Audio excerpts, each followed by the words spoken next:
Ow! Ow! We've been waiting for a while. New Orleans has been waiting for a while.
I'm so sick of these people. You know, oh!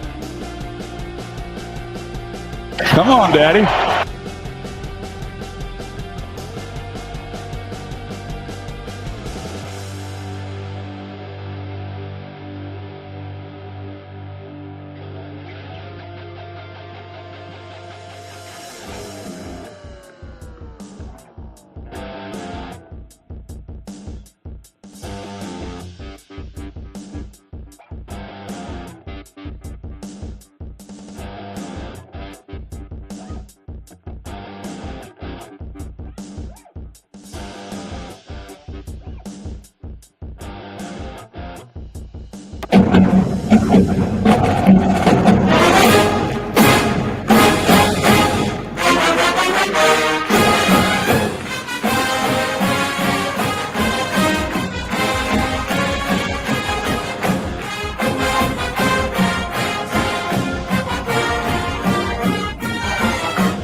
It's about I gotta say, it's the stupidest thing in sports. Being able to run as he shoots the moon to the fans here in Green Bay. That is a disgusting act by Randy Moss.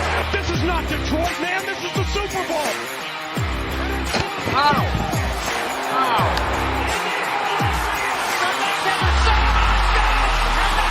Here we go. Down from the gun to the touchdown. It is caught. Touchdown. Loser! You're a loser! This is BS Sports. Good evening, boys and girls.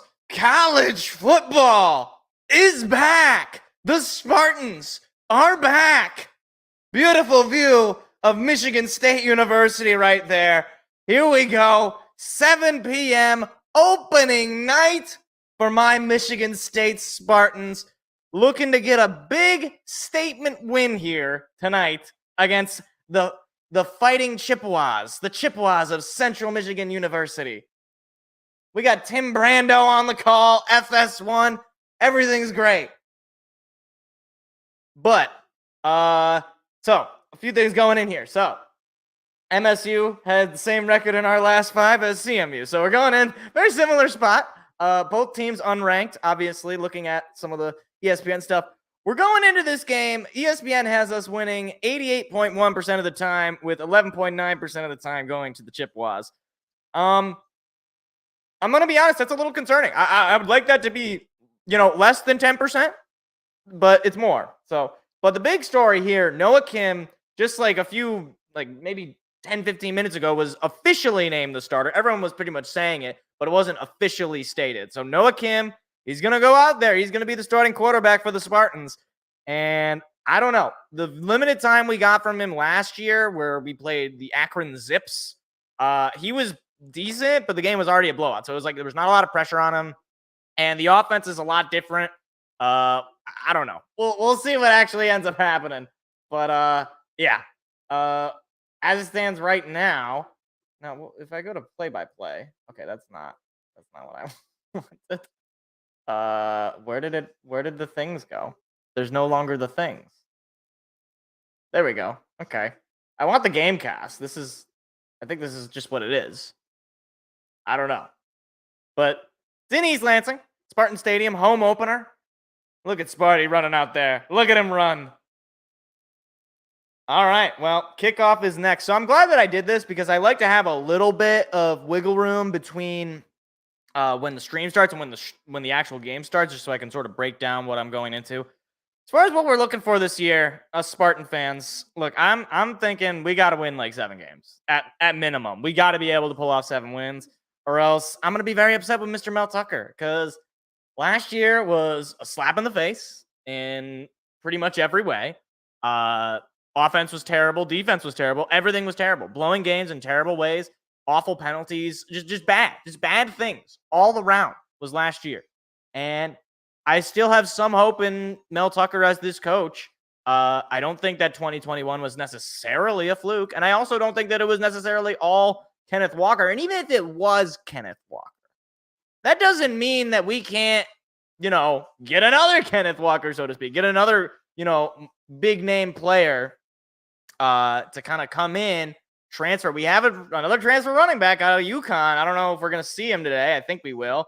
And oh my gosh, they keep advertising this TCU Colorado. I don't understand. Isn't Colorado supposed to be bad this year? I mean, they're not in the top 25. TCU is number 17. And yet they're advertising as if Colorado is basically the favorite. Everybody's watching for Colorado when it's well, I don't know. I mean, I guess maybe casual people who are not particularly interested in either of the teams, like me. Suppose I'm interested to see how Dion does. Prime time. I figured it out. I realized it mid-show on Tuesday when I was like, "Oh, what's his name? Showtime," and it's in the video, so it's immortalized on the internet forever. Great. But it's prime time. But so looks like oh wow, that's weird to me that our Michigan was in our last 5 games. That makes sense, but it's just weird to me. But should be getting started here momentarily. Obviously, I'll be rooting for the Spartans the whole game, so you're getting the homer takes here. And look, my thing is, for Noah Kim to really impress me, I got to see 4 touchdowns. I got to see him lead drives for 4 touchdowns or throw for 4 touchdowns or both. Do both. That'd be great. That'd be awesome if we could just have an utter blowout this game, because Central Michigan is a nothing. I mean, we should not be in a close game with Central Michigan. Period. No. End of story. End it. Stop. We should be blowing them out. And I'll be happy that we won regardless, I suppose, because I'd rather win than lose. But no, we got to win this game handily. All right, here we go. 75 degrees here in East Lansing. 48% humidity. It's a hot one. That one. Oh, and by the way, as well, we will be getting a call, or I don't know if he's going to call me or if I'm going to call Seth. Post-game, we're going to have a live reaction. He is at the game right now. So if we see him, that'll be interesting. So the Spartans are going to take the ball out of their own end zone. Not sure who's got it, but he's got some blocks, and he's going to barrel his way through past the 25 to about the 26. Take a look at the Spartans starting offense. That's their O-line. Okay. They're not really, hopefully their names are not called, but sure. We got Dallas Fincher at center. JD Duplain at left guard. Gino Vandemark at right guard. Spencer Brown. Okay. I didn't get a chance to read that. Jalen Berger, the running back. Trey Mosley, wide receiver. Montori Foster Jr., Christian Fitzpatrick, and Malik Carr at tight end. And of course, Noah Kim is the quarterback, but looks like somebody for, I think that's an MSU player, is already down. I think that's for MSU. I can't see. They're surrounding him. But we have a hurt player already on the very first play. That is not what you want to see. Spartans are rocking their new jerseys, though, with the little, like, I don't know how to describe. It's like a Greek pattern, and then there's a Greek pattern. Oh, they're going to commercial, so that's really not great. Excellent. We just started.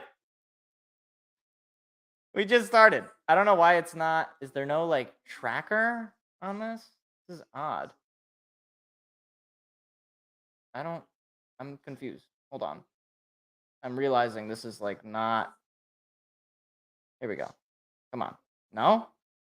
Okay, I guess it just doesn't want to do that. This is the Gamecast, so I don't know what else to do here. I guess if it doesn't change, I don't know. I'll see if I can find like a compromise.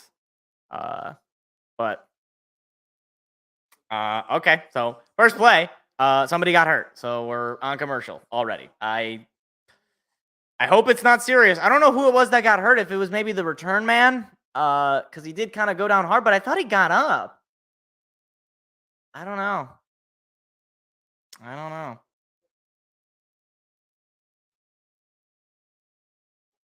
Oh. Dude. Okay.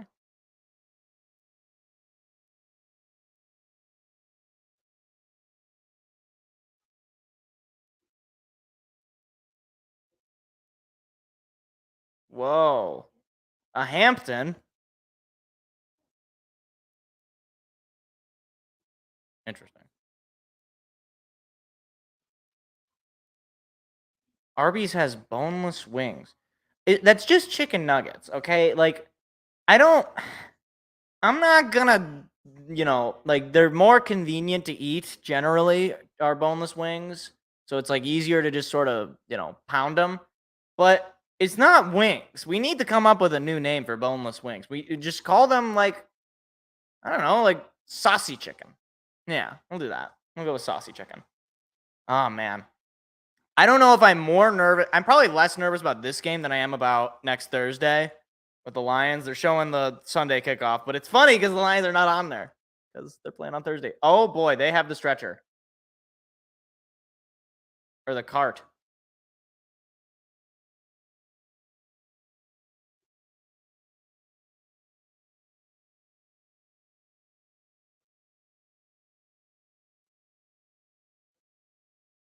Alante Brown apparently is the player, and they've got the cart out for him. And I'm assuming he was the return man. Or no, he was not the return man.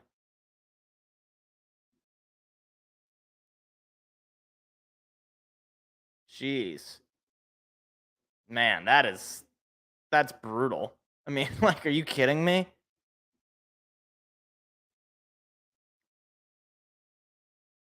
I don't know why.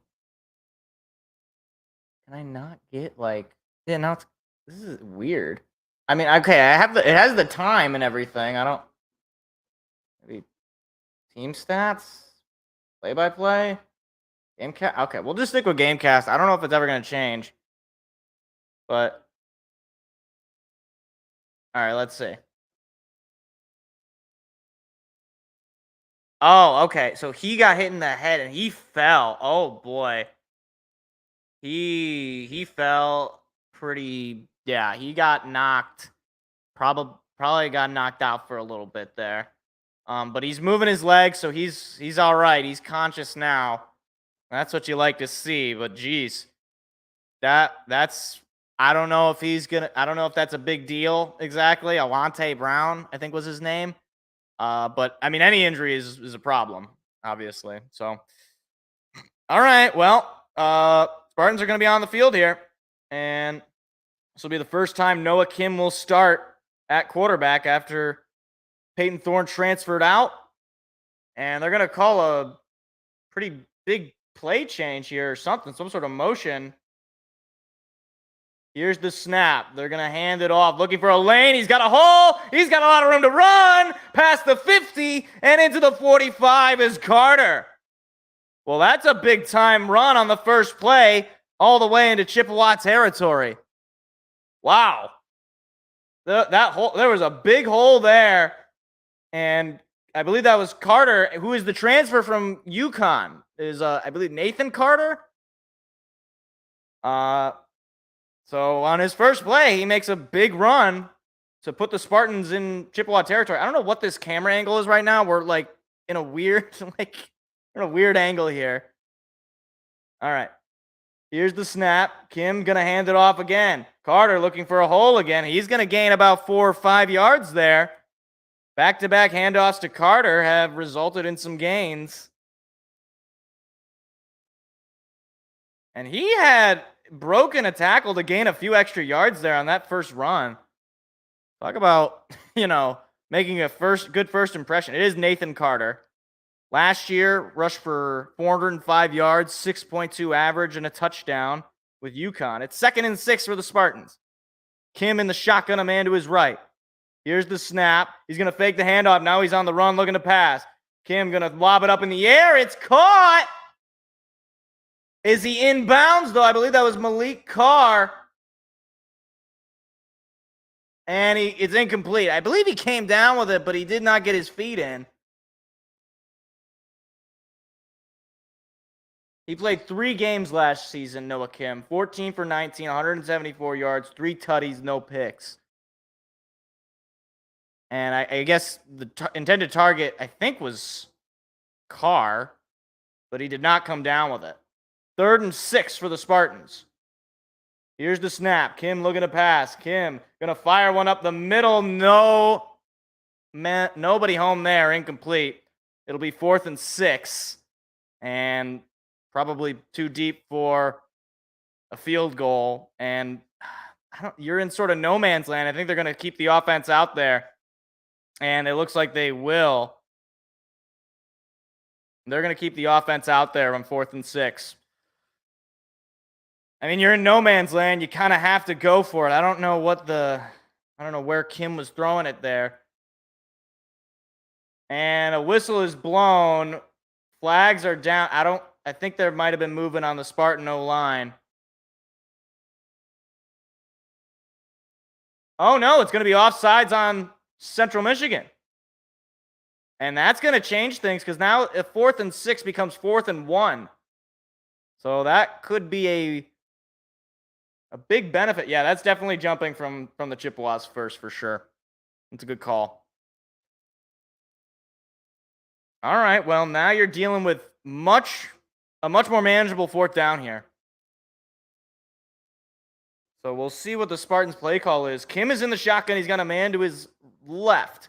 Takes the snap. He's going to hand it off. That's close. I don't think he got there, and he did not. It's going to be a turnover on downs for the Spartans on 4th and 1. Wow. That is not good. You got to be able to convert that. They go off sides on the play before. You have them on the ropes there, and the O-line just collapsed. Carter, no chance to gain the yard that they needed. And the Spartans go all the way down to Chippewa territory, and they come up with nothing. So here comes the Central Michigan offense. They have the ball at about their own 34-yard line. Man in motion moves to the left side. Now another man in motion moves over to the right side. They're going to hand it off. They're going to hand it off. Not a whole lot of room to run, but he did gain about 5 yards, 2nd down.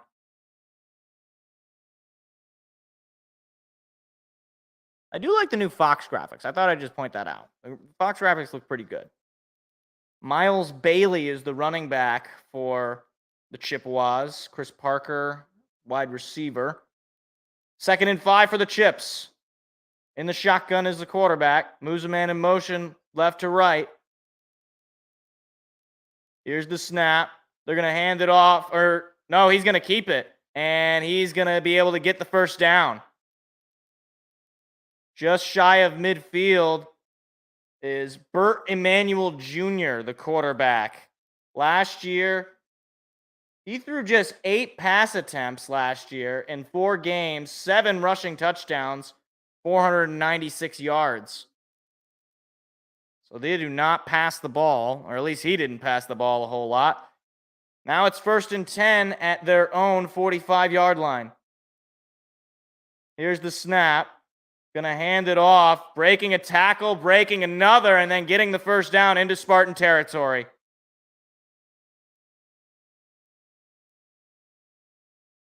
And just like that, the running game for the Chippewas is looking about as effective as the running game for the Spartans was. A couple of good blocks there, and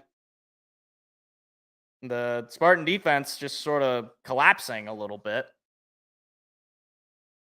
1st and 10 for the Chippewas, just over 11 and a half to play in the opening quarter, no score.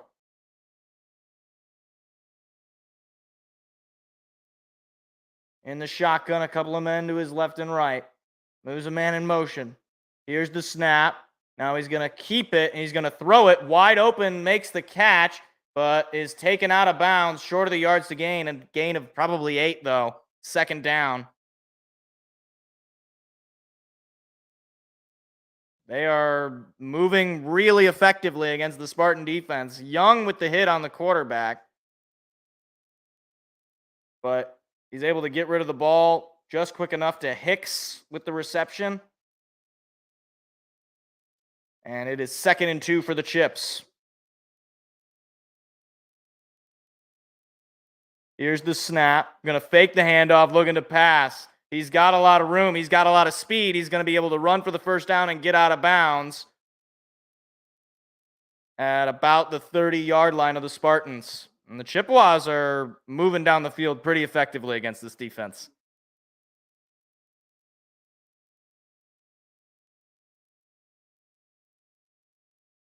What is his name? Burnell? Emmanuel? I can't read it. I'm going to have to check on the whatchahoopie. I'm going to have to check on the ESPN once there's like a lull. 1st and 10. In the shotgun again. Another move in motion. Here's the snap. They're going to hand it off, looking for a lane. Not really going to find one there. Gain of about 2 on the play. 2nd and 8. Burt Emanuel Jr. Burt Emanuel Jr. Okay, so Burt. Or Emmanuel.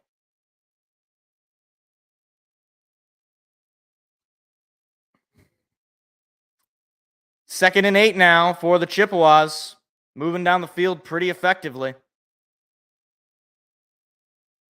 Emmanuel in the shotgun. Calling some sort of audible. Little bit of movement. Here's the snap. He's going to pass it. Quickly gets it out. It is caught. Breaks a couple of tackles. And is able to get into the red zone for a first down. My goodness. Defense has just given up on plays there. 2 broken tackles, which would have set up 3rd down. And just bad fundamentals there. 1st and 10 for the Chippewas, inside 9 minutes to play.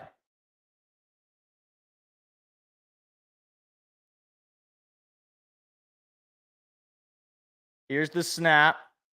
Manuel going to keep it, going to throw it. He's got a lane inside the 10, and he's taken down at about the 5. The Chippewas are just marching down the field. Collier with the reception.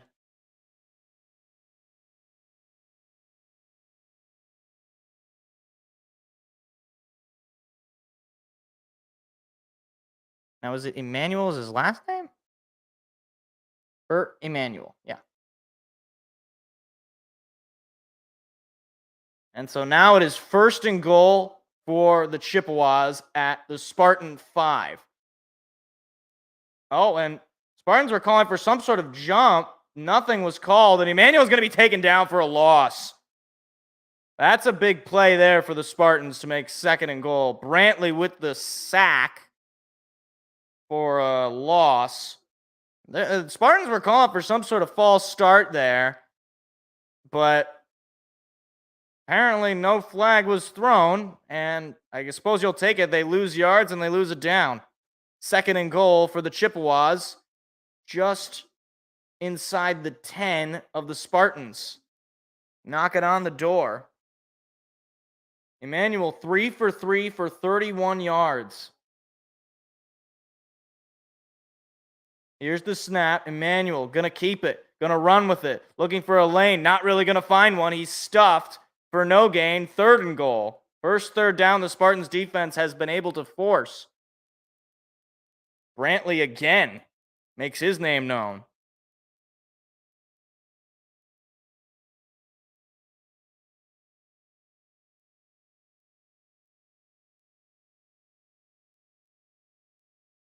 So now it is 3rd and goal. Big play for Michigan State.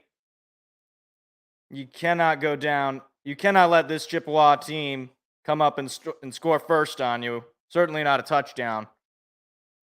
Emmanuel takes the snap. He's going to run with it. Looking to pass is Emmanuel. Looking to run. Still on his feet. He's forced out of bounds. 4th and goal. But a flag is down. If the play stands, it'll still be 4th and goal. Gain about 2. It looks like a holding. They're signaling for holding, and I would imagine it's going to be on the Chips. And it will be. Holding on the offense. So Spartans are going to take the penalty to push them further back, but the Chippewas are going to get another chance here. It's an interesting choice, but I suppose you're going to trust your defense to make a stop here and force the Chippewas to try to settle for a field goal.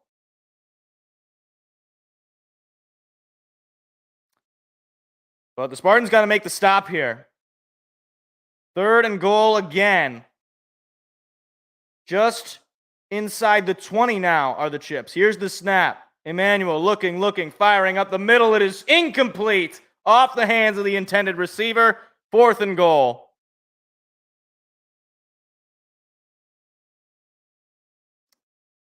And a flag is thrown again. We'll see what the flag is.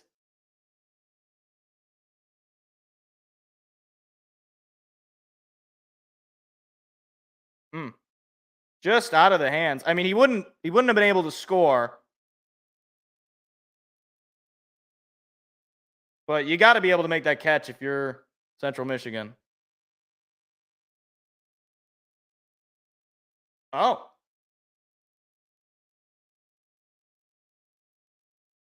And they're going to give the Spartans unsportsmanlike conduct, which is an automatic 1st down. You've got to be kidding me. You have got to be kidding. You had a 4th and goal, and you just gave up an extra set of downs. What are you doing? You had them set up where they were forced to kick the field goal. And you commit a stupid penalty like unsportsmanlike conduct, and that's half the distance of the goal and a 1st down. Emmanuel in the shotgun. Here's the snap. He's going to hand it off, looking for he's going to keep it and then throw it. Camera got tricked, and he's going to gain about 4 or 5 on the pass. 2nd and goal. Oh, my goodness. I cannot get over that. How you cannot commit an unsportsmanlike penalty after making a big stop on 3rd and goal and forcing a field goal, and now your defense has to stop them 3 more times at least. And now the Chippewas are at the Spartan 5, and they continue to eat away at the clock. I mean, what the heck is that? 5.5 to play. Emmanuel's in the shotgun. He's going to take the snap, going to hand it off, nowhere to go. He gains about 2 yards. Third and goal again. I mean, the Spartans will be lucky if they can get out of this and the Chippewas only come up with a field goal. Because that is absolutely amateur stuff right there. That is amateur stuff, and that is ill preparation by the defense and by the coaching staff to allow for that sort of penalty to come. I mean, that is absolutely unacceptable. Third and goal, inside 5 minutes to play. The Spartans have had the ball one time this whole quarter, and they might not get the ball back again. They're going to do a quick little toss around, breaking the tackle, but forced out of bounds is the running back, 4th and goal. But now at about the 3, which sets up a potential chip shot field goal if they choose to do the field goal, if not go for it, which they frankly would be well within their right to try to go for it against this defense.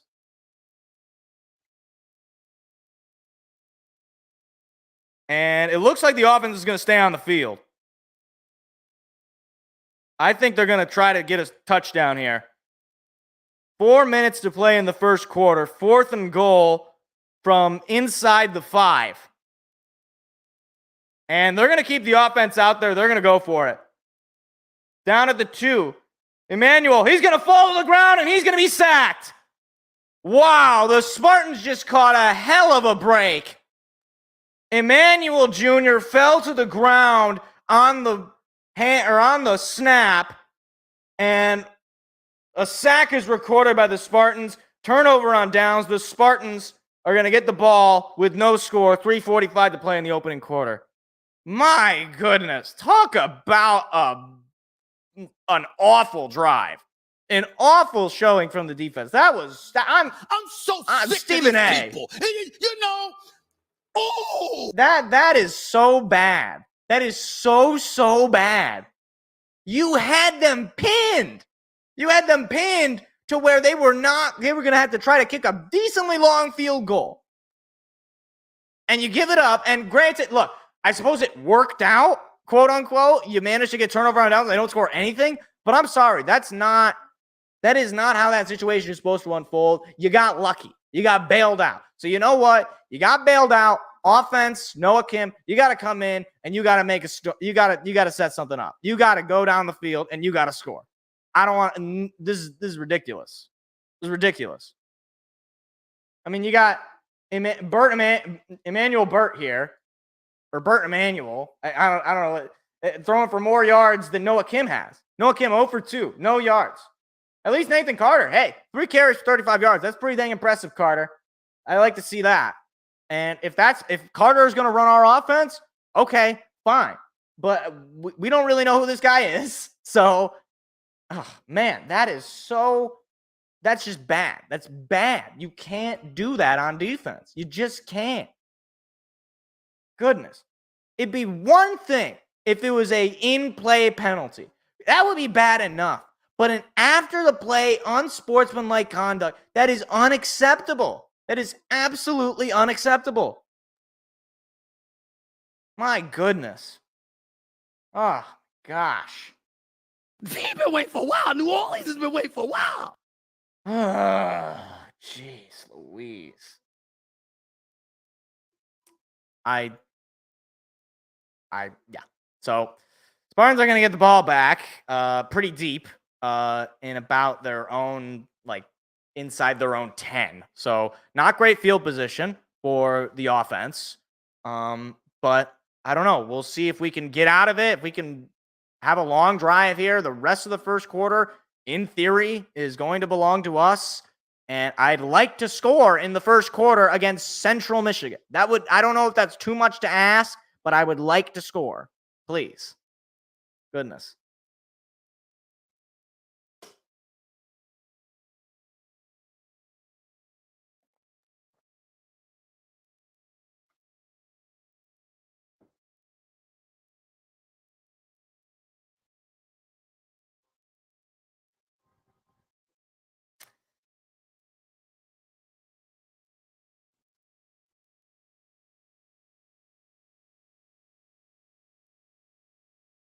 Yeah.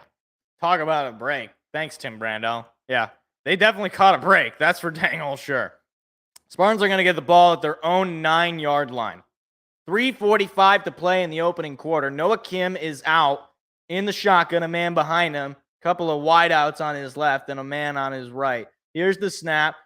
Gonna hand it off. No, it's gonna be a little flea flicker. Noah Kim gonna throw a deep ball. Does he have a man? No, he didn't come up with it. Oh my goodness, the ball is in your hands, and he fell to the ground, and it came out. Oh my gosh, you have to catch the ball. You've got to catch the ball. It is on your body, in your hands, and oh my goodness. You have got to catch that ball. Oh my goodness. That was a perfect throw right to him. He was open. He had beaten the two men. And that is just, oh my gosh. Moves the man in motion from the right to the left, does Kim. And he's going to hand it off and looking for a lane, and he's got one, but unable to get the first down is Jalen Berger. Gain of about 8. It'll be 3rd down for the Spartans. 3rd and 2 for Michigan State.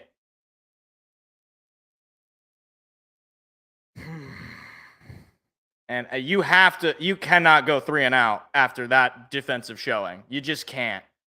Kim in the shotgun. And it looks like, I think that's still Berger out there. Kim calling for some sort of audible. Here's the snap. Kim gonna hand it off to Berger, and I think he just might have gotten it. And it looks like he, oh boy. This is gonna be close, but I think he might have gotten it. And they're gonna say he got it. Okay. Just barely, but first down is a first down. It'll be 1st and 10 for the Spartans, just inside their own 20. Noah Kim is under center this time. Here's the snap. He's going to hand it off to Berger, and he's going to be taken down for a loss. 2nd and what will be 11. And final 2 minutes and counting here. No score. A quick play, and the Spartans are going to be, oh my gosh. Another play for a loss there. I didn't even get the chance to see it because they were trying to replay the last play. And immediately the Chippewa defense just identified it. And it's now going to be 3rd and 13 for Michigan State. Noah Kim is 1 for 4 right now with -2 yards. Negative. Oh, man, that drop ball is the difference right now. Kim in the shotgun looking to pass. Kim going to fire one up, and it is overthrown and incomplete. You've got to be kidding me. You have got to be kidding me. The Spartans are going to go basically 3 and out, and they're going to have to bring out the punt team. I mean, this is absolutely unacceptable stuff on both ends of the football. Offensively, they look piss poor. Defensively, they look piss poor. I don't want to know what the special teams looks like.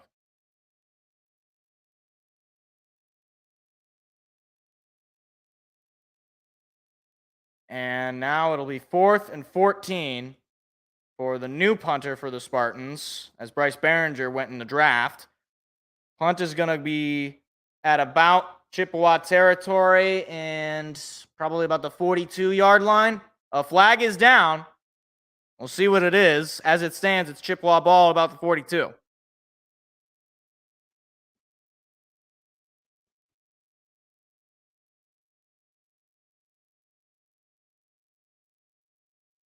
And there's going to be a holding call on the Chippewas, which will push back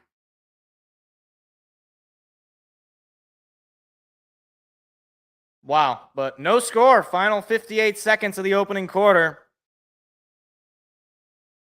Wow, this is awful. Already, this first quarter, this has been awful. Like, absolutely awful. Wow. Wait, are the Spartans going to keep the ball? So, hold on. I'm confused. Because they're saying the punt, and then the flag pushes them back, though, right? I don't know what. Yeah. Yeah, so the Spartans do not have the ball. We're currently sitting at a 80% win probability, but that is dwindling, ladies and gentlemen. That is dwindling. We were at 88 the last possession, and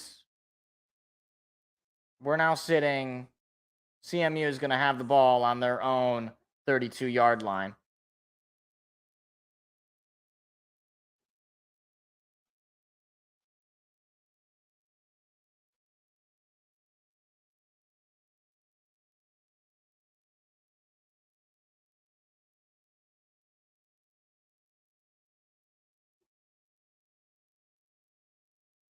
Oh.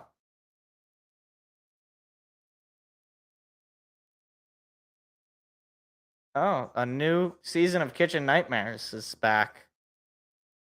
Great. Can't wait to see it.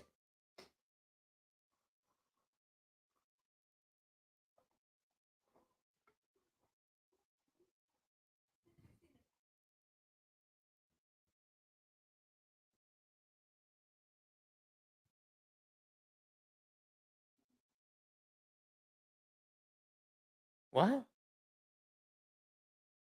Why are perfume and cologne commercials so weird? I guess it's hard to advertise for them, but like,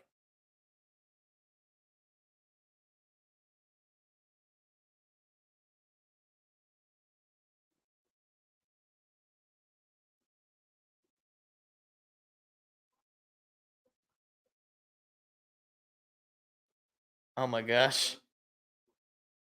Justice Central Television. What?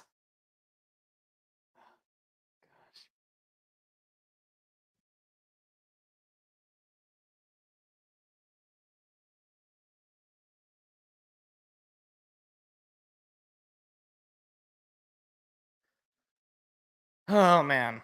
This has been a rough opening quarter. I don't know how Mel Tucker has not had his guys prepared for this game. Because for one, the entire offseason was targeted about how bad he was.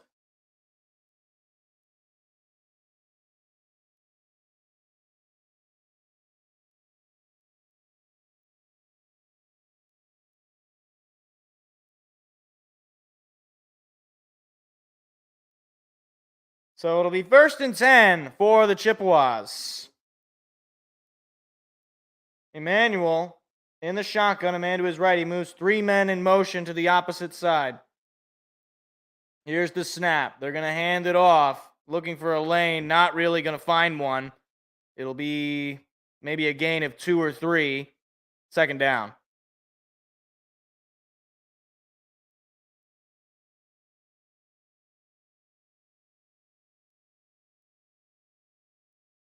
Second and 8. They're going to give it a gain of 2. The 100th season of Spartan Stadium. That's pretty neat. Yeah. Emmanuel in the shotgun again. He's going to take the snap. Looking to pass as Emmanuel. Throws. It is caught. But short of the yards to gain. It'll be 3rd down. And the clock is going to wind down in the opening quarter. 3rd and 2 for the Chippewas.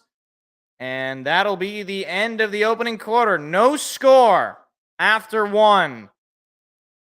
Chippewas with the ball, 3rd down and just 2. Talk about a snooze fest. We're done with the first quarter, and nobody has scored. It has been incompetence, frankly, on both sides of the ball, but more obvious on the Spartan side of the ball. I mean, offensively, unable to get out of their own way. Noah Kim not looking accurate at all. Dropping balls. Defensively, giving up plays. Just giving up penalties on stupid penalties after the whistle penalties. So I just hope that the turning of the quarter turn something on for these guys. If they don't realize just how big this game is for the reputation of their team, then I don't know what will. I really don't.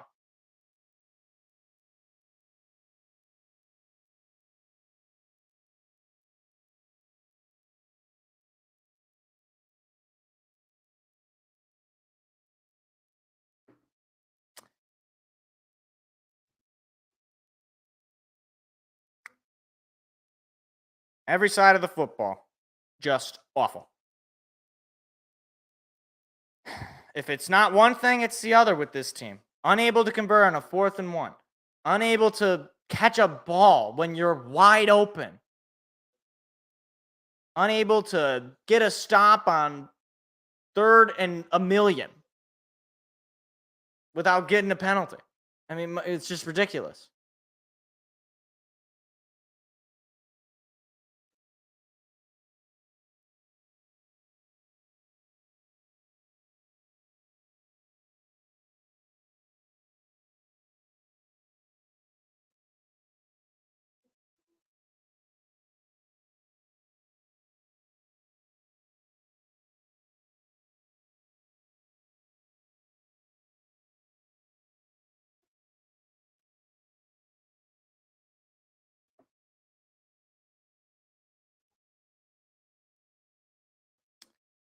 I mean, you got to make this stop here. 3rd and 2.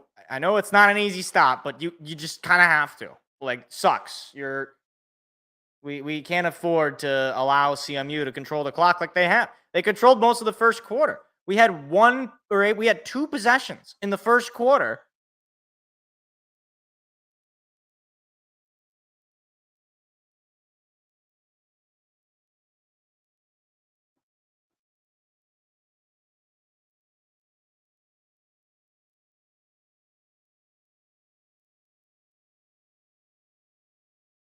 Oh, they're doing the Big Ten thing. So this is like commercial, right? With all the different schools where they go around like the different geographical area. I wonder how they're going to do it next year when, you got USC and UCLA and Oregon and Washington.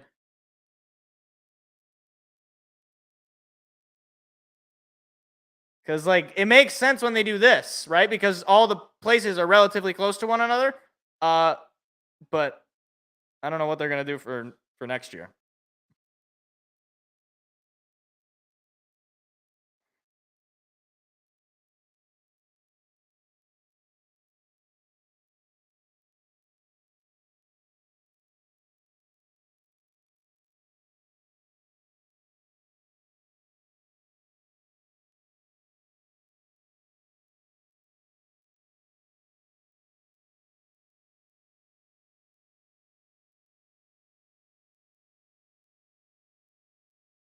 Oh, there's Lansing.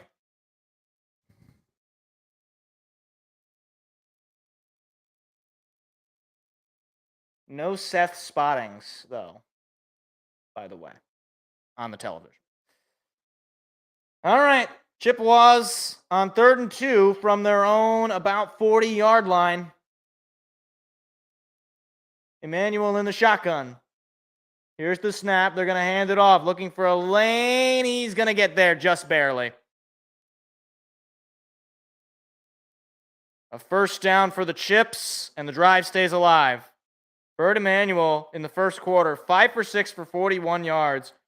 He has thrown almost as many yards in the first quarter than he had in his whole career leading up to this. 4 for 8 for 54 yards. He threw 41 yards. Just 10 shy of his entire career. 1st and 10. Just shy of midfield of the Chippewas. Here's the snap. Emmanuel's going to keep it. Now they're going to run away with it on a little toss. He's going to be taken out for a big loss.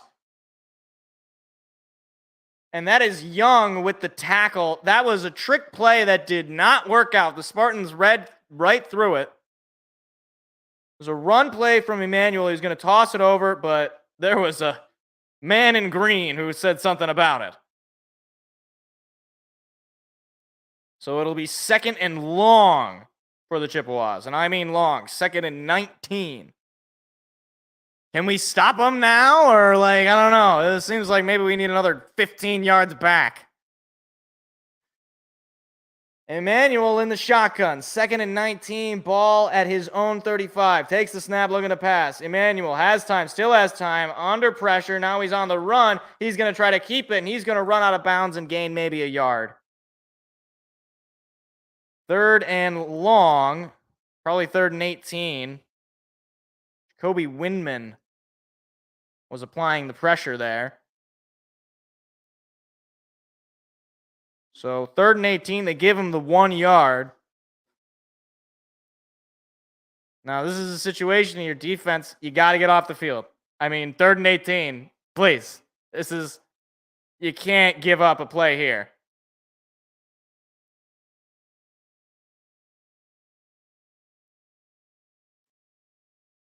Third and 18, Emmanuel in the shotgun, takes the snap, gonna fake the handoff, looking to pass. That ball is incomplete, nearly picked off. Good stop there by the defense. About dang time. Tatum on the coverage. They will bring the punt team out for the first time today. Wow. Took us a whole quarter to get a nice stop against Central Michigan's offense. Isn't that something? So we'll get a look at Michigan State's special teams return, I suppose. Punt from pretty deep into CMU territory. Here's the snap, and here is the punt. It is up and away. Not particularly deep, but fair caught at about the Spartan 28 or 29. And some whistles are being blown. A little bit of extracurricular activity, but no flags. I'm surprised. Surprised we didn't do something stupid and give them an automatic first down.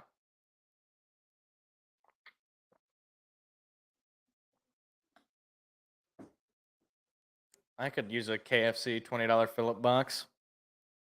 That way it could kill me just from watching this garbage. But Mike, you chose to do this. Shut up. Okay? Look, I was born this way. I didn't choose to go to this school. That's not true. I did choose to go to this school. And even if I didn't choose to go to this school, shut up. Okay? Look, this is a very stressful time for me. Where's Stephen A? He's been waiting for a while. New Orleans has been waiting for a while. There he is. Thank you. I might kill myself. Oh, well, hold on. How did that get in here? How did that happen? You know, I would like to at some point play the fight song. We played the fight song before the show began, before the stream began. I would like to at some point have something to play the fight song for. So, you know, if we could get a safety, something. I don't know. Can we get some points? Touchdown would be great. I know. I'm bargaining with my team to get a touchdown against a MAC team that lost 3 out of their last 5. Then again, we lost 3 out of our last 5. What does that make us? It makes us losers. That's what it does. I'm so sick of these people. You know, oh! Thank you, Stephen A. I swear, man, if we go like 3 and out again, like if we just do not move the football, I want Jay Johnson's head. I want it now in front of me. I'll show it on the stream. We'll get banned from YouTube from me showing the severed head of a human being. Honestly. I mean, oh gosh. We're not even halfway through the game and I'm already stressed. Ow! I wish somebody would hit a foul ball at me. Do it right now. Jeez Louise. The Tigers play in about 20 minutes. Maybe they'll let me down. Well, they're pretty known for doing that. At least with the Tigers, you know, like they play pretty much every day. So like you kind of get numb to the feeling of getting let down. I was looking forward to this. I've been looking forward to this all week.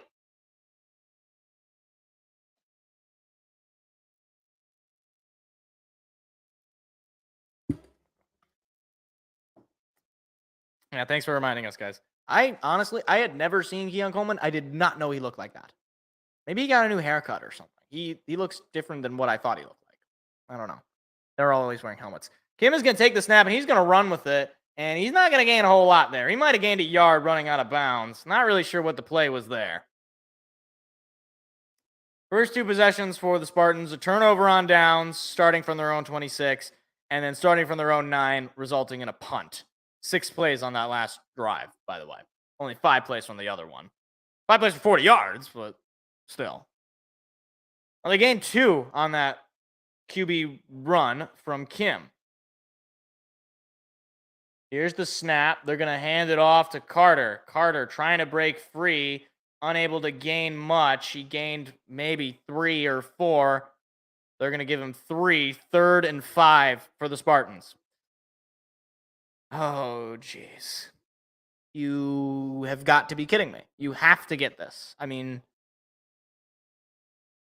3rd and 5 against a apparently elite Chippewa defense. Spartan ball at their own 35-yard line. Kim in the shotgun. Here's the snap. Kim looking to pass. Kim going to fire one. It is going to be caught by Berger for the first down. Wow. What a miracle.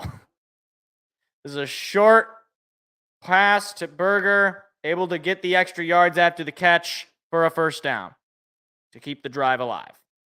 That is just our, I don't know what first down it is, but, and handoff to Berger is going to go nowhere. A loss of 3 or 4 on that play. Okay. Offense looks like complete garbage. Like, honestly, one of the most pathetic showings on offense I have seen. 2nd and 13, 11 minutes to play in the half. No score, by the way, against a MAC team. A MAC team. Just want a Mid-American Conference. This is not a Big Ten matchup. This is a Mid-American Conference. Kim in the shotgun, 2nd and 13. Here's the snap. He's going to hand it off to Carter, who is going to just get chopped up, short of the yards to gain, but he gained maybe 8 on that play. 3rd down.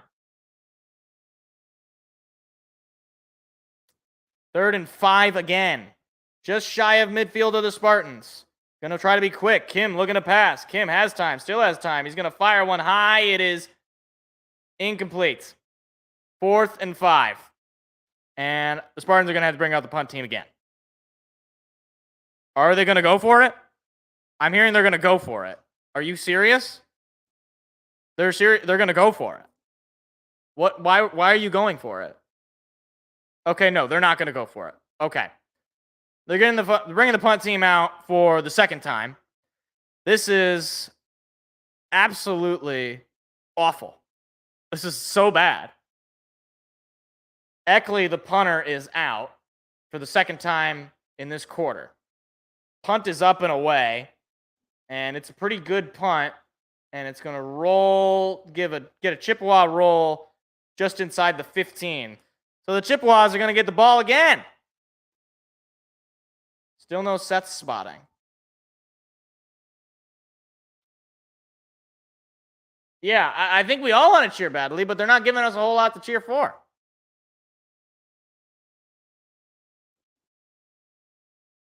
I've seen enough. I think I'm texting my father, who is also an MSU fan. I think I'm ready to see Caden Hauser. I think I've seen enough of Noah Kim. Cannot connect with his receivers for the life of him. Most of the plays that have been made by the people, not him, essentially. It has been him handing the ball off or his receivers catching and running in the case of the Jalen Berger first down reception. He can't make a play. He just can't. I feel like at this point, if you're Mel Tucker, I don't know why you're sending Noah Kim in for another waste of a possession. Because right now, the Spartans look absolutely pathetic offensively. And Noah Kim is a part of that. I just want to look, because I can't really see it on the StreamYard. But 2 for 7 for 6 yards this first half. Carter, 5 carries for 46 yards. Berger is our leading receiver, who is a running back, by the way. 1 reception for 8 yards. You have to put in Caden Hauser. I don't know what to expect here. And granted, drop ball probably is burning some of Kim's stats. Sure, whatever. Even if he had that, I'd still say the same thing. Unless they scored on that drive. I don't know. But he clearly can't connect.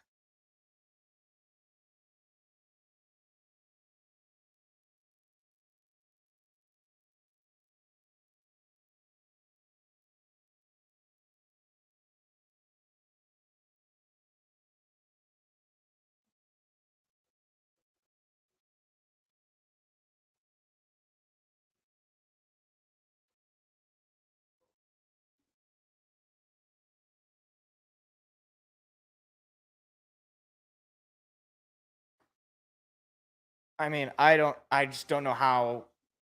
I don't know how Caden Hauser could possibly be worse. Like, I don't.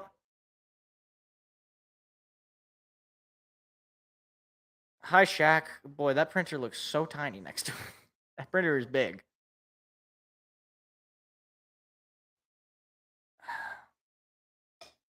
Hold on, was that barbecue sauce wings? That kind of sounds awful. I'm not gonna lie. And I like barbecue sauce. It's fine. I mean, I'm not like I don't love it. I don't hate it either, but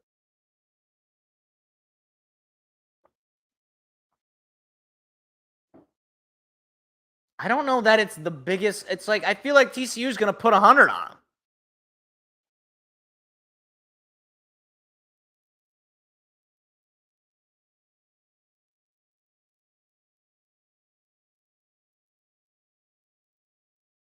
Honestly, I am sorry, Tim Brando, that you have to call this game because this is so bad. This is so embarrassing. This is a national broadcast. The entire nation is watching this game. And Michigan State offensively looks like a freaking prepubescent team. Emmanuel going to take the snap, hand it off, breaking tackles as the running back, but eventually getting swamped up. Gain of about, 3 or 4. Second down. 2nd and 6.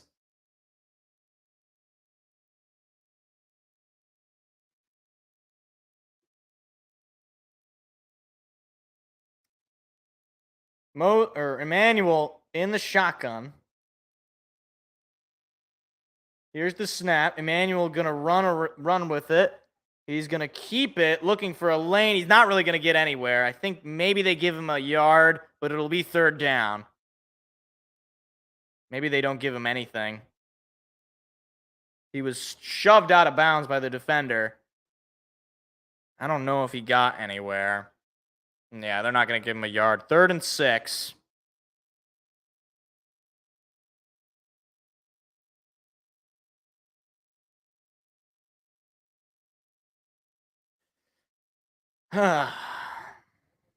Final 9 minutes of the opening half, and neither team has managed to find any points.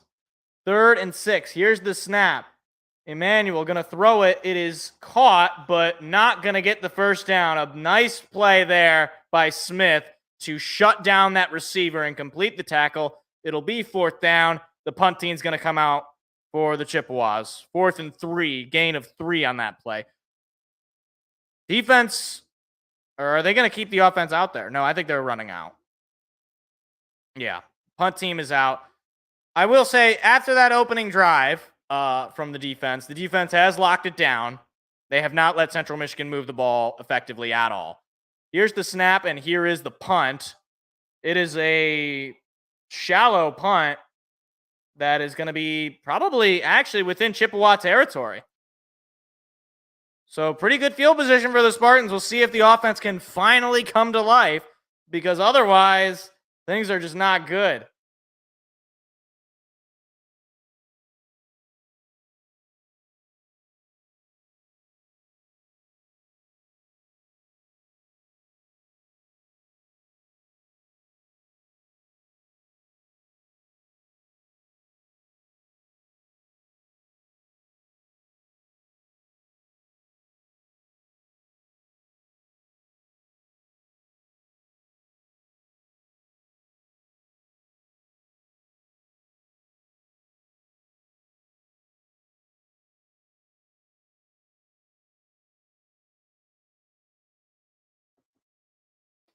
Oh, man.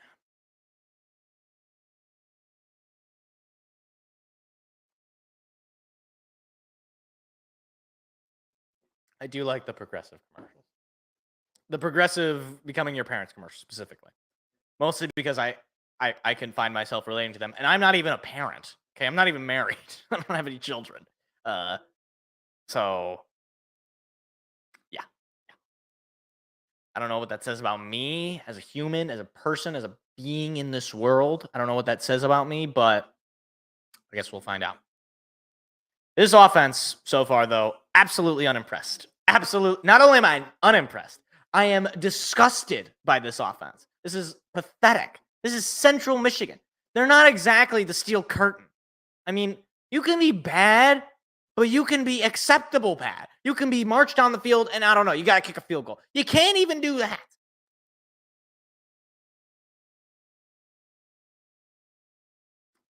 Oh, man. Oh, man. How much longer do we have? I mean, you got good field position. You've got to be able to score here. You just have to. I mean, oh, jeez.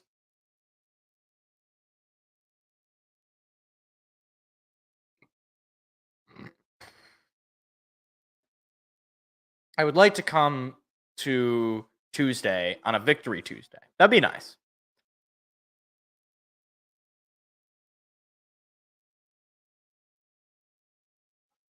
Especially going into the Lions season, I don't want any sadness. I don't want any negativity. I want to go in happy about my Spartans, getting a win on Friday night under the lights. Not even that dark out, actually. Sundown isn't until like 8:30 or so. Or sunset, I should say. So it won't really be dark until, I would say, probably, certainly the second half, but. Final 8:17 to play in the opening half. No score between the Chippewas and the Spartans. There's a good representation of Chippewa fans at the game, which is a little concerning, but it makes sense. Central Michigan, not too far, and obviously it's a in-state school. Kim in the shotgun, I believe, all alone. Here's the snap. Kim looking, has time. He's going to throw it up the middle. It is caught. A lot of room to run there with the reception, and it'll be a first down for the Spartans. I believe that is Trey Mosley with the reception. That's the first big play that Noah Kim has showed. Mosley was absolutely wide open there, just standing, able to make the catch, get some extra yards for a Spartan first down, and they're knocking on the door of the red zone.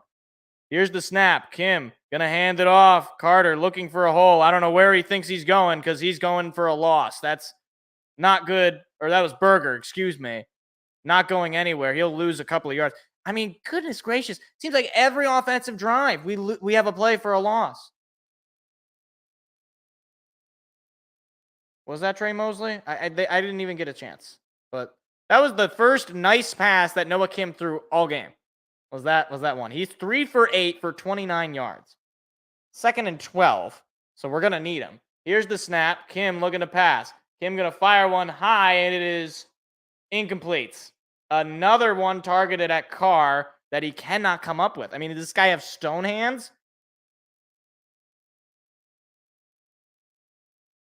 I mean, like at a certain point, it does kind of become your responsibility to make the catch, Carr. And it'll be 3rd and 12 for the Spartans. The tight end out of Inkster, Michigan, junior. And it looked like somebody jumped. It looked like CMU jumped first, but maybe not. They're going to talk it over. We'll see what the call is. And it's going to be a false start on the Spartans, which is fantastic. It'll be 3rd and now very long. I don't know. That looked a little close. I don't think he crossed the neutral zone, though. Or the neutral. Yeah, I don't think he crossed the line. So 3rd and 12, or definitely longer than 3rd and 12. Or maybe not. No, yeah, it's about 3rd and 12. No, that's not. Never mind. That's like 3rd and 17. Yeah, more like it. I was going to say. Here's the snap. Kim looking to pass. Kim has time. He's going to fire one over the intended receiver, Mosley. Incomplete. That was not even close. I mean, it was way overthrown.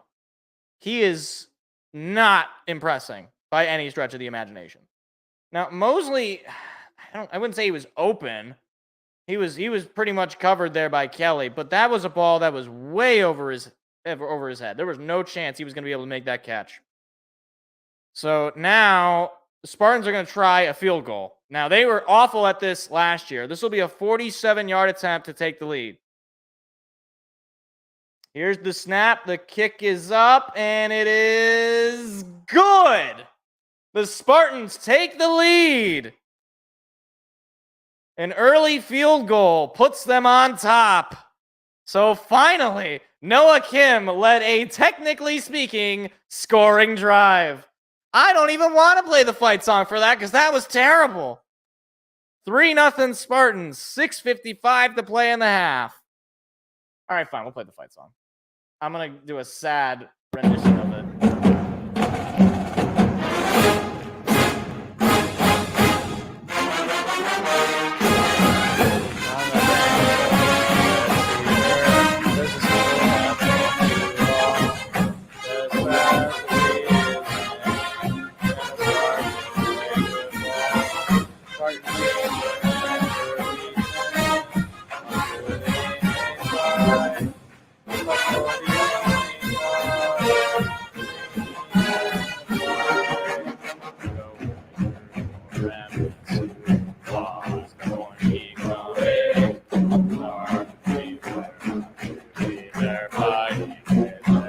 Rah, rah, rah, see their team weak.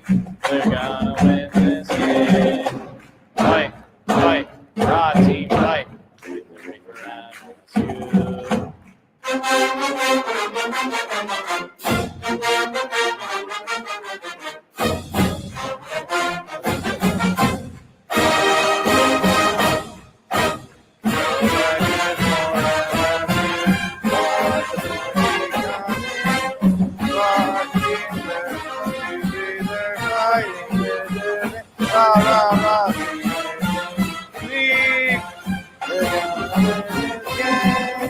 Fight, fight, rah, team, fight.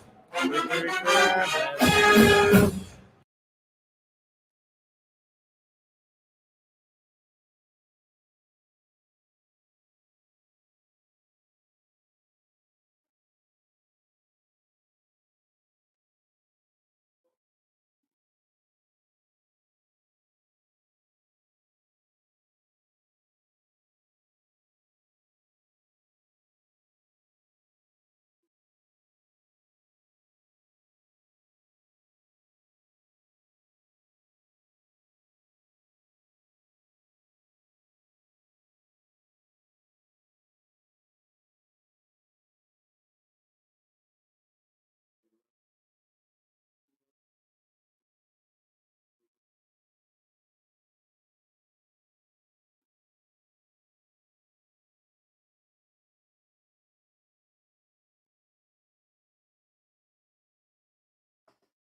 Ah, 3-0 Michigan State, 6:55 to play.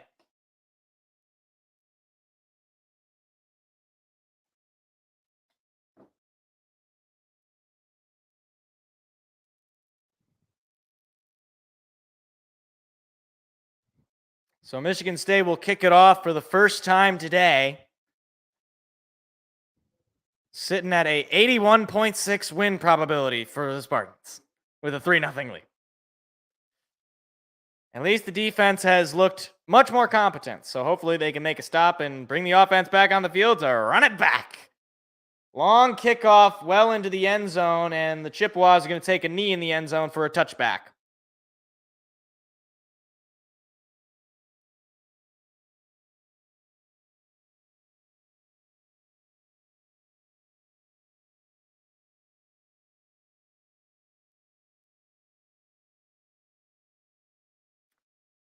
Oh boy. 1st and 10, 6:55 to play. Opening half.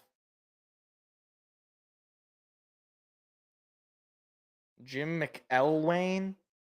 Apparently he was the coach of Florida for a couple of years. Huh. Ball at their own 25-yard line. Emmanuel takes the snap. He's going to keep it and run with it. And he's going to break a couple of tackles and gain about 6 or 7 on that run. Second down, I should say.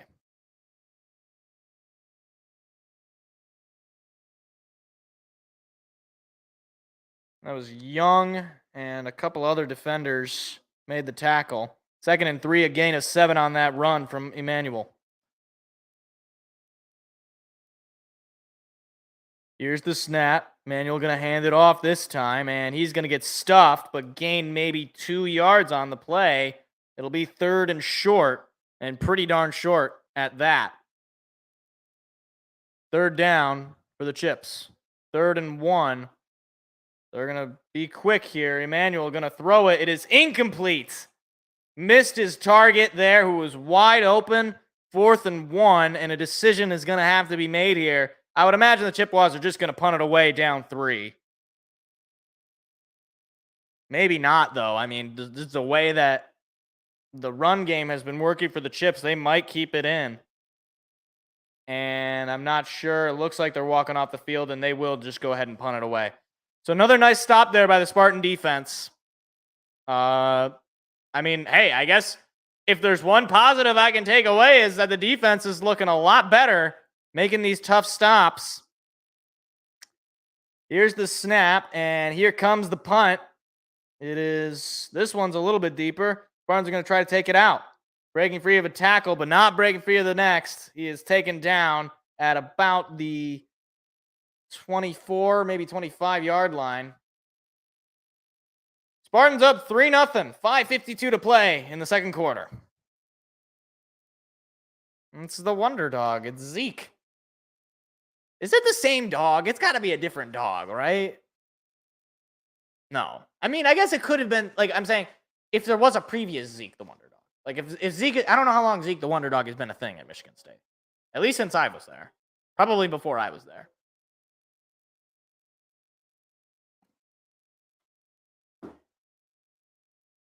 Ba-do-do-da-do.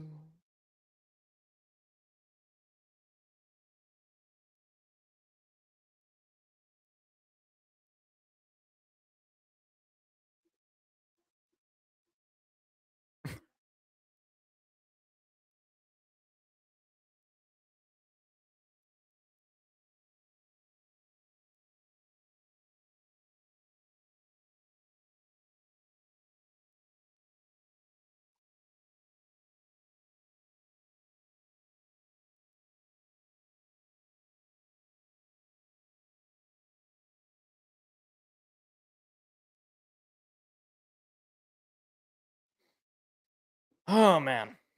This is hard to watch, man. I mean, this is, like, awful. I swear, this game should not be a one-possession game at the half. If that's the case, I mean, you need to... Mel Tucker's job is in question, honestly.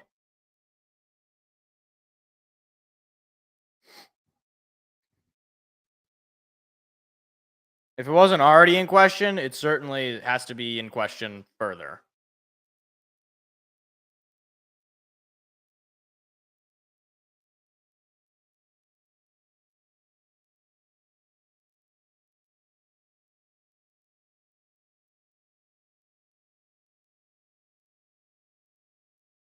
What a wonderful family moment at the Golden Corral. That's a buffet, isn't that? Golden Corral? Pretty sure it is. Never been to a Golden Corral. I have self-respect. that was mean. That was mean. I mean, it's true. Come on. Nobody who goes to Golden Corral is like, oh, man, we got to go to Golden Corral. It's like, oh, we got to go to Golden Corral. Or like, oh, let's go to Golden Corral. You know, like, kind of like as a joke. Like, I don't think there's anybody who, well, okay. I don't want to be disrespectful. I'm sure there are some people who genuinely just love Golden Corral. More power to you. God bless. I, for one, have eaten real food. I shouldn't be so disrespectful. My team sucks. And do they still have Noah Kim out there? It looks like they do. He's going to fake the handoff, looking to pass. Kim is just going to throw it away and off the hands of Mosley. You got to catch that ball. Mosley. Oh, my goodness. That was right to him. That was right to him. And he's wide open. What would have been a big play for the Spartans and just right off of his hands. I'm sorry. You've got to make that catch, Trey Mosley. You've got to make that catch. 81 total yards for the Spartans to 80 of the Chippewas. We are beating them by 1 yard. and by a score of 3-0. Kim in the shotgun. Takes the snap, looking to pass is Kim. Kim doesn't have a whole lot of time. He's got to get rid of it. Breaking a tackle is Carter. He's got a lot of room to run. Getting a block, breaking another tackle, and he's going to be taken down at about the 45. Nathan Carter making his name known, but a flag is down. If it stands, it'll be a first down for a big gain. We'll see what the flag is. It's going to be a personal foul roughing the passer on the chips. And that'll be added to the run. So that's a big-time flag that Michigan State's going to take advantage of. And that'll move the Spartans well within Chippewa territory. But that's a pretty dang impressive play from Nathan Carter, the transfer. And, yeah, I mean, he pushed him down. I wouldn't call it the most dirty play, but he breaks a tackle. That's the second time I've seen him break a tackle like that and go for a big run. So here we go. Here's the snap. Kim going to hand it off to Carter. It was a slow developing play. Carter not going to gain much, if not anything. And he doesn't gain a yard. It'll be 2nd and 10. Just a waste of a play there. I don't know if maybe Carter was supposed to be lined up slightly differently. That looked odd. Spartans have only had 10 plays in opponent territory. The Chippewas have had 14. Despite that, Michigan State holds on to a 3-0 lead. Kim is in the shotgun. Here's the snap. Kim going to hand it off to Carter. Carter looking for a lane. He's going to break a couple of tackles. Again, Carter looks to be consistently gaining yards on runs, but this one will be 3rd down. Gain of, I would say, maybe 7 or 8. Probably 7, I would guess. And it will be a gain of 7. 3rd and 3. Final 4.5 minutes to play in the second quarter. Spartans are 2 for 6 on 3rd down to the Chippewas 1 for 6. They are, I would say, probably within field goal range. Kim in the shotgun. He's got Carter behind him. He takes the snap. He's going to give it to Carter. Why not? Carter's going to try to dive for the first down, and I don't think he got it. He rolled forward. I'm not sure if they're going to give it to him. I think it'll be 4th and 1, and it's a short one. And we'll see if the Spartans decide to settle for the field goal or try to keep the offense out on the field. And I think they're going to keep the offense out on the field. Both teams 0 for 1 on 4th down conversions. Last time Spartans had a 4th and 1, they got stuffed. They're going to have to come up big here. It is 4th and a short 1. Kim in the shotgun. He's got Carter behind him. He's calling for something. 6 seconds on the play clock. Got to snap the ball soon. Here's the snap. Going to hand it off to Carter, and he didn't get it. He did not get it. Another turnover on downs from the Spartans. Oh my goodness. I cannot believe what I am seeing. It's going to be pretty close. They're going to look at it. It did not look like he got it. That was just a big-time play from the Chippewas defensively. And they're going to bring the chains out. But it looked like he did not get it. We'll see.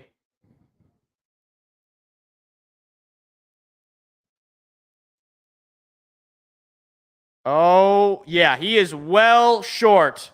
He's about half a football length short. Turnover on downs for the second time on 4th and 1. I mean, it was like they knew it was coming. I don't know why you're not, if you're trying to go for it on 4th and 1, if you're not trying to do something different. They ran basically the same play the last time, and it didn't work. I don't know what Jay Johnson and Mel Tucker and this offense are thinking. They saw right through it, and they immediately read the play as soon as the snap was off, and he was not close.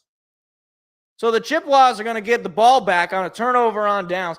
The Chippewas, by the way, will get the ball in the second half. So Emmanuel is out there again. Here's the snap. Emmanuel going to fake the handoff, looking to pass as Emmanuel. He's going to break a tackle, going to throw it. He's got a man wide open for the catch, and first down for Central Michigan. Final 3 minutes of the second quarter. That's just about the first. I think it might be the first pass completion from the Chippewas this quarter. Halliday with the tackle, but he forced him out of bounds. Just shy of midfield are the Chips. Here's the snap. Gonna hand it off. Looking for a lane. Not gonna find one. Flag is down behind the play. Or I should say in the defense. If the play stands, it'll be a play for a loss and second down. It'll be a face mask on the Spartans. And that's an automatic first down, extending the drive. And all of a sudden, the Chippewas have all the wind behind them. And they're moving down the field. Unbelievable. You make a great play on defense and then a stupid penalty. Oh, yeah. I mean, that's clear as day. You're going to get that called every single day of the week. So now the Chippewas in Spartan territory at the 39-yard line. Manuel takes the snap, has plenty of time. Now he doesn't have as much time. Another flag is thrown. He's on the run. I don't know how he was able to break through the pocket, still on his feet, and he runs for the first down and gets out of bounds. That is unbelievable. We'll see what the play is as it stands. The flag was behind in the defense again. I think it's going to be against Michigan State. We'll see.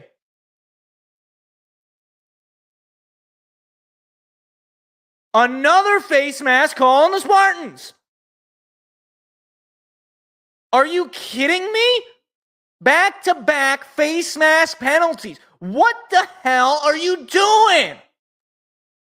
I mean, what the hell are you doing? You just got penalized for that garbage. Why are you doing it again? Get your head out of your ass. My gosh.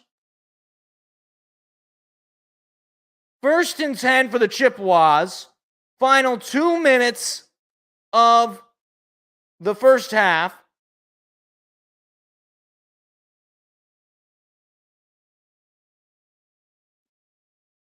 Two minutes and 3 seconds remain, and the Chippewas are knocking on the door for a chance to tie it up or take the lead at the half. This is, for lack of exaggeration, worst case scenario for Michigan State. They have a chance to be down at the half against Central Michigan at home. Emmanuel gonna throw it to the end zone. He's got a man touchdown. You have got to be kidding me. Central Michigan has taken the lead on the first play. Chris Parker with the reception, and it is 6-3. Central Michigan is on top. A perfect throw from Emmanuel to Parker, and this is, I am lost for words. I am at an absolute loss for words. Total broken coverage. Absolutely unbelievable. Unbelievable.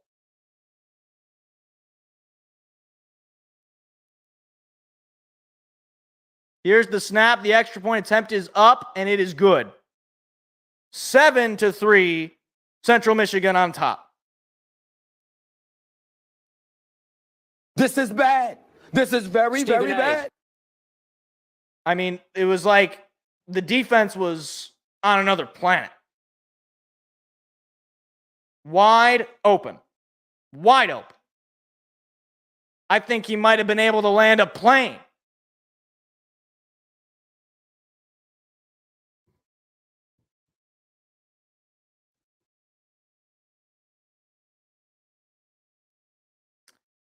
Three plays for 70 yards, a minute and 20. That is Emmanuel's first career touchdown pass, and he does it on the road against Michigan State. If you lose this game, Mel Tucker, you're dead to me. I mean, honestly, you got to fire him. You cannot lose this game. Absolutely not. Absolutely not. You are at home. You are coming off of an off season where all of the chips have been laid against you. Everybody is barreling on you. You need to be on top of everything.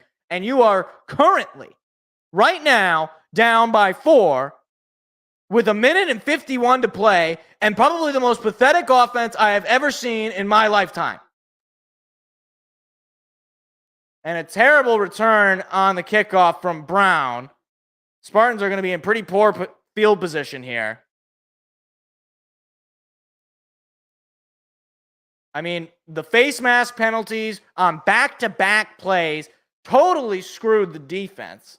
Totally screwed the chance of getting off this field, getting off the half on top. And the Chips are taking advantage of it. 1st and 10 for Michigan State.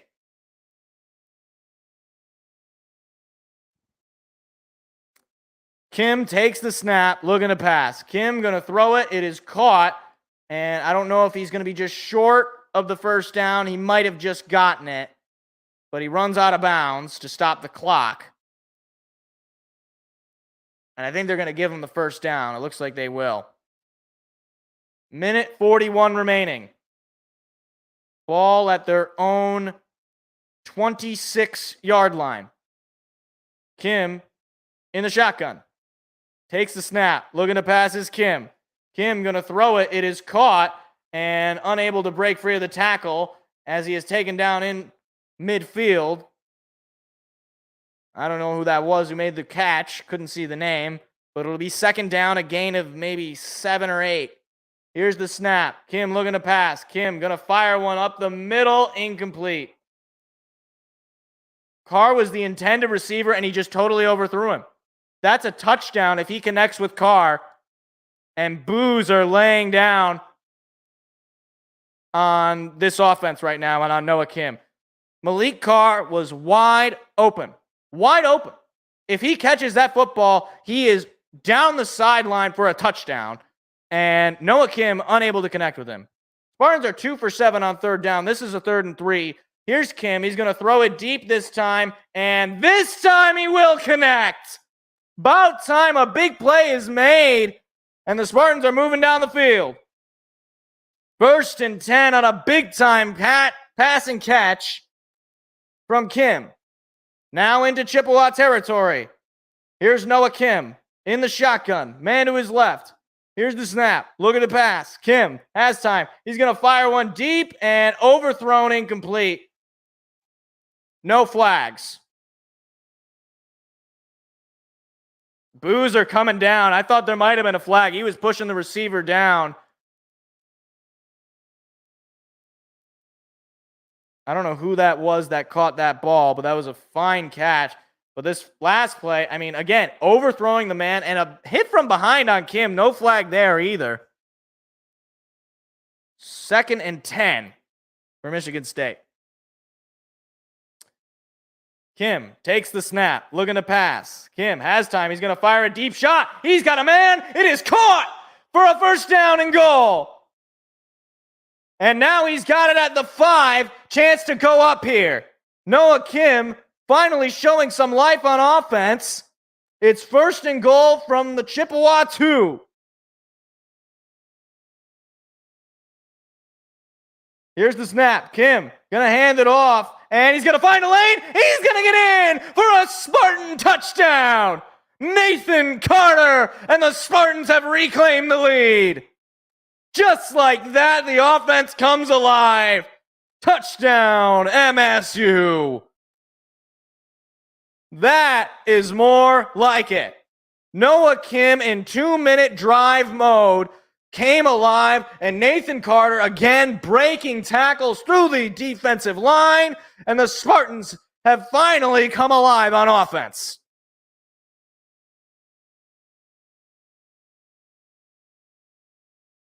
Chance to go up 3 if they can make the kick. Here's the snap. The kick is up, and it is good. Spartans take a 10-7 lead inside the final minute of the 2nd quarter. Get the fight song going. Come on. Now we can actually sing it with some vigor. Victory for MSU. On the banks of the Red Cedar, with the school has home you all. Our specialty is winning, and the Spartans play football. Spartan teams are never beaten. All through the game they fight, but for the only colors, green and white. Go right through African watch the point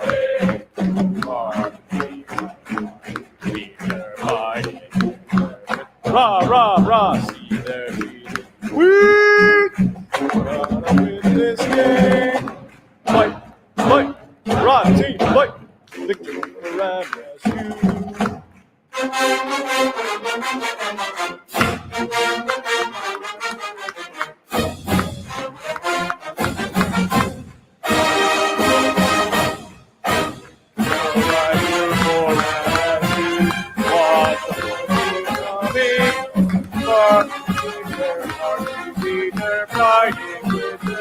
Rah, rah, rah.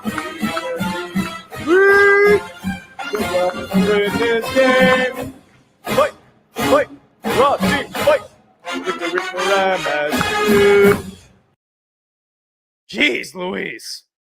Kickoff goes to the back of the end zone for a touchback. Chippewas are going to get the ball. 48 seconds remaining in the first half. So Noah Kim certainly has come alive in this second half, at least on that last drive. Apparently he's passed for over 100 yards in just the second quarter, I should say, not the second half. Emmanuel in the shotgun takes the snap. Now Emmanuel going to run with it. He's got some room. He's going to break a tackle, and he's going to break another as he's forced out of bounds. Tough play into the face is Mangum, and having to break up the players. Mangum still chirping at Emmanuel. Second down for the Chippewas. Now, you don't want to give up any stupid penalties here. That's a big hit from Mangum. But that is a play where you could be called for a penalty. So you better keep that in check. 2nd and 2 for the Chippewas. Emmanuel in the shotgun. Here's the snap. Looking to pass is Emmanuel. He's going to throw it, and it's going to be incomplete, nearly picked off. Oh, man, that was the chance that Michigan State could have had to potentially open this game up.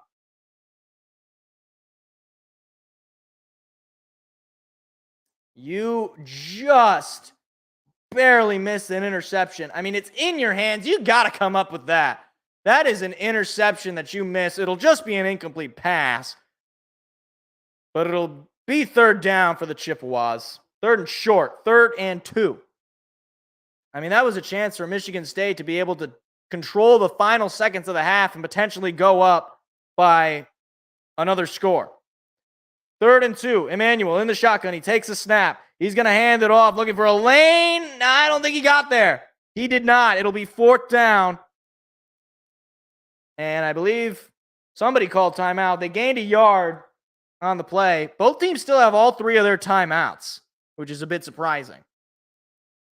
Michigan State's going to call the timeout, given that they still have, in theory, they're going to get the ball back. That's at least what Mel Tucker is thinking.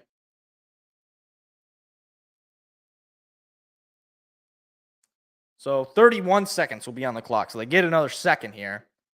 And they're obviously going to punt this one away. They're not deep enough to where they would risk going for it and giving the Spartans a chance to extend their lead. I would imagine. I would be surprised if they go for it. That would be a high risk, but high reward. But it looks like they're going to just punt it away. Emmanuel's going to go to the sideline, and they bring out the punt team. So Michigan State, chance to have a 30-second drive to at least, I would imagine, try to get themselves into field goal range, depending on the location of this punt.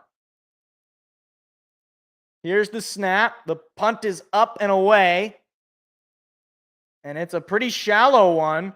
And it's going to be picked up by Central Michigan at about the maybe 35 37-yard line or so of Michigan State. 23 seconds left. Michigan State still has 2 timeouts. Central Michigan still has all 3. But I imagine they're not going to be using any of their timeouts. And it's going to be all passing. So this will really show the kind of quarterback we would have with Noah Kim. And we'll see if he can lead a drive here to get Michigan State to a field goal range at least. That would be, good to see, especially given the poor performance of the offense overall in this first half. Here's the snap. Kim going to pass, obviously. He's going to throw it, looking for a lane, nowhere to go, but he gains maybe 2 or 3 on the play, and Michigan State's going to call timeout. I don't know why that's the play call. Second timeout used, only 1 remaining. I mean, you only have 15 seconds. Why are you not just gunning the ball across the sidelines? That was Glover, I guess, with the couple of receptions. He's made his name known. But I feel like you should be going deep balls here. That seems to be where Noah Kim is the best, it seems. Last drive was only 57 seconds for the Spartans, but obviously they don't have that kind of time. There was a gain of 2 on that last pass, but they had to use a timeout. You should be throwing passes towards the sidelines. I mean, you should not be throwing passes midfield. I guess you still have 1 timeout, but it's got to be a deep pass. You can't be trying to trick them and then try to get some pass after run nonsense. Or run after catch, I should say. And another one up the middle, this one to Berger. Berger going to run for the first down to be taken down midfield.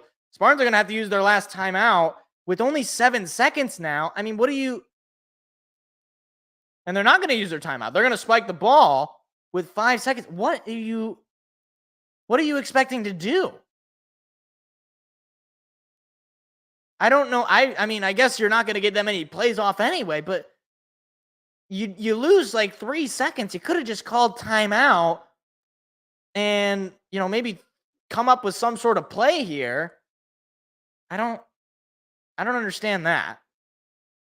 So 5 seconds remaining in the half. The Chippewas are going to get the ball to start the second half. 2nd and 10 for Michigan State.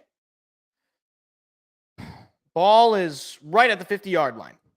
Kim going to take the snap. This will be the final play of the half. Kim going to heave it. A Hail Mary to the end zone. It is incomplete. Knocked up in the air, and that will do it.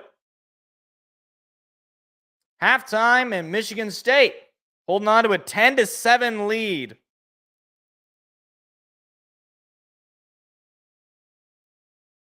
I mean, that was a pretty decent throw, just couldn't come up with it. Nice defense from the Chips. I mean, that was through your hands. You've got to make that catch. That's a lot of drop balls by these receivers.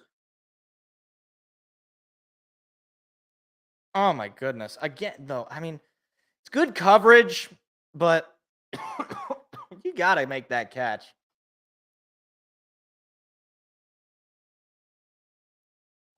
Oh, my gosh.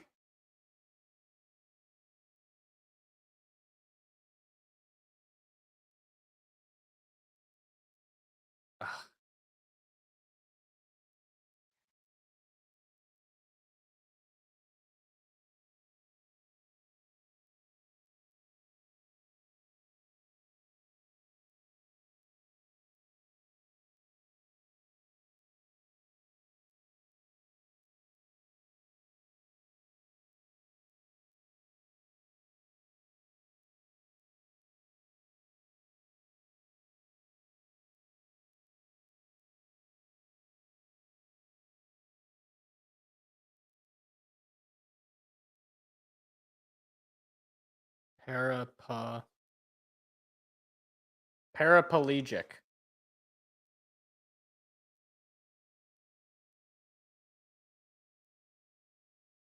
Sorry, I didn't know how to spell paraplegic, so I used the voice.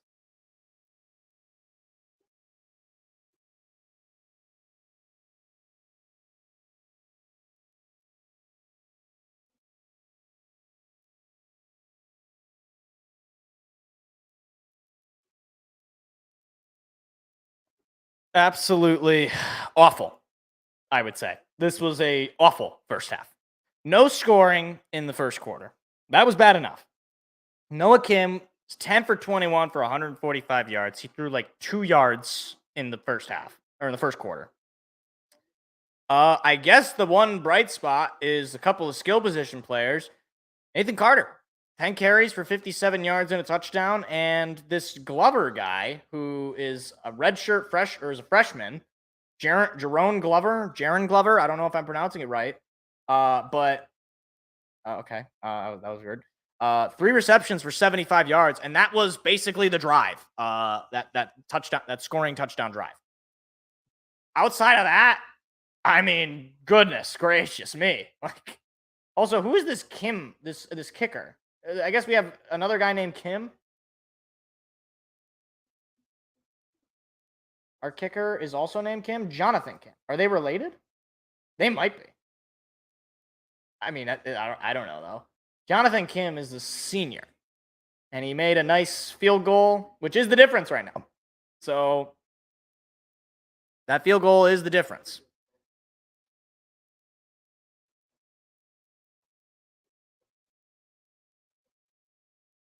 Meanwhile, let's see how the Tigers are doing.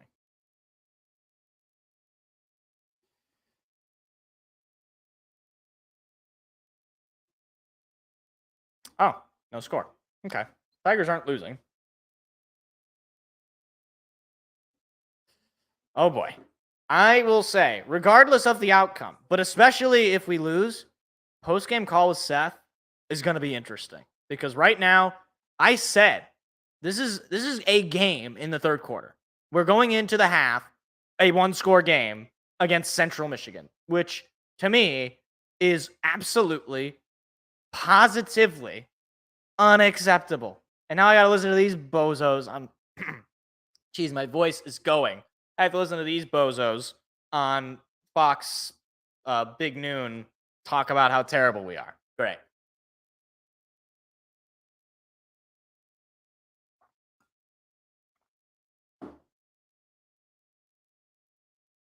Oh my gosh.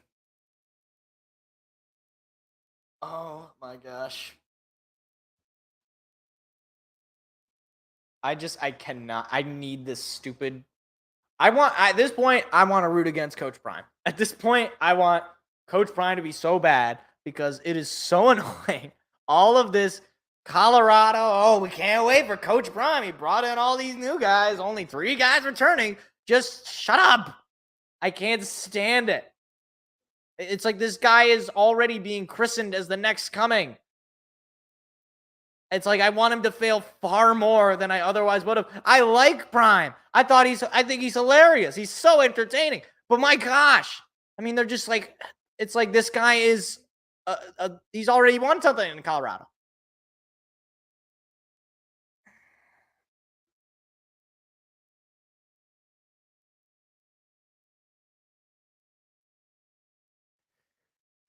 All right. Well, the only solace I can have is it seems like Noah Kim, when he hits his guys, which is incredibly rare, he can't hit them. They could be for big plays. Problem, doesn't hit them very often because he's overthrowing, he's underthrowing, guys dropping balls. It's a hodgepodge of things going wrong. It's a real... It's bad, is needless to say. It's very, very bad. Is this the only game on tonight? I don't think so. Hold on. Let's see. I don't think it's the only game on tonight. No, there are other games. Eastern Michigan's playing. You know, for what it's worth. Miami's playing. Georgia Tech's playing. Hawaii's playing. Kansas. Okay, so basically it's the only game, essentially. It's the only game there's other, the Hawaii game's on at 11, so that's, but the other game on ESPN is Georgia Tech Louisville. I guess I can throw the I think there's probably a multi-view option, right? Probably. Yeah, cool. I can put the multi-view on for the halftime. And then whatever, I can just keep the Michigan State audio, and then I can keep up with what's going on in the other games. This YouTube TV multi-view thing, this is great. I mean, I think this is a new thing for the football season, and they're just gonna keep it. But this is fantastic. I mean, I get to see all the different screens, all the games, all at once. I don't have to worry about. I mean, in this case, every game is not happening right now because there's either commercials or the half. But I mean, geez, I need to see the rest of the box score here. Okay, Kim 10 for 22. I don't know why he's 10 for 21 and the team is 10 for 22. That's weird. Nathan Carter, though, 10 carries for 57 yards, average of 5 per carry. I mean, he seems to be pretty darn good. And this Jerome Glover as well, 3 receptions for 75 yards. We don't have a quarterback, it seems. Right now, our quarterback situation is very, very not good. Jaden Mangum, apparently he's been, his name has been called. 3 solo tackles. Zion Young has a TFL. Charles Brantley, I think I've heard his name before. Cal Halliday, he's 4 tackles, a couple of them solo.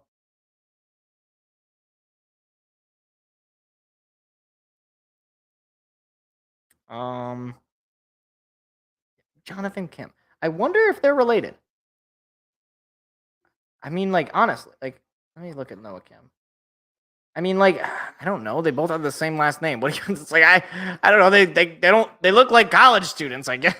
Maybe they're not related. Let me see. Does Noah Kim have a brother?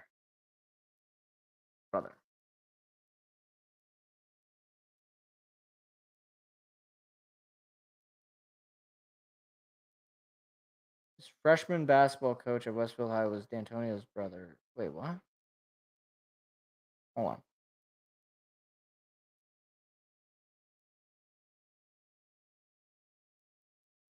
Okay, my schedule officially being college like Monday.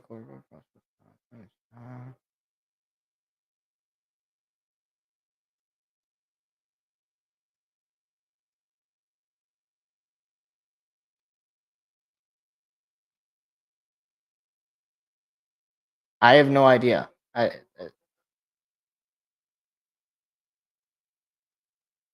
Okay, well, I don't know. But the fact that you are getting out touchdowned, Noah Kim, by Burt Emanuel is, to me, an insult to the game. It is absolutely unacceptable. You should not be. Just no. Just no. Absolutely not.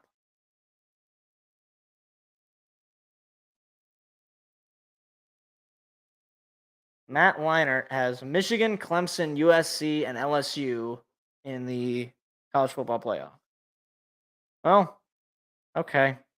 I don't know that I could see one of those teams. Clemson is the weird one to me. The others, I suppose I could see, but I don't know about USC. Their defense looks not great. I don't like how they're just in a totally sterile, like, quiet environment. There's no students around. They couldn't get, like, a bunch of people to come out. Why are they just outside then? Meanwhile, Louisville is down 14-6. And they need to get Lamar Jackson.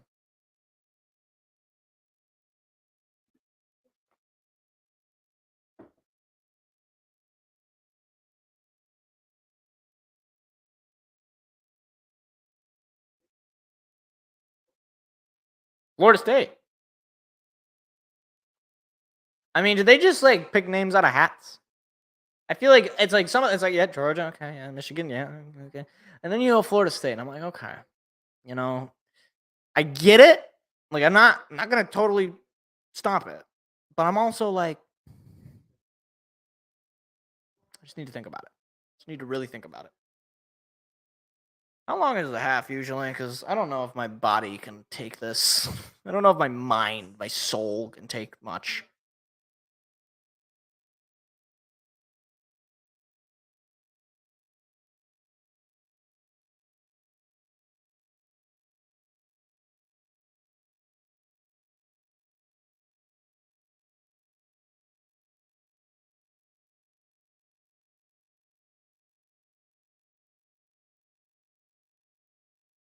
Who is that? Is that Mark Ingram? I think I remember what I'm saying.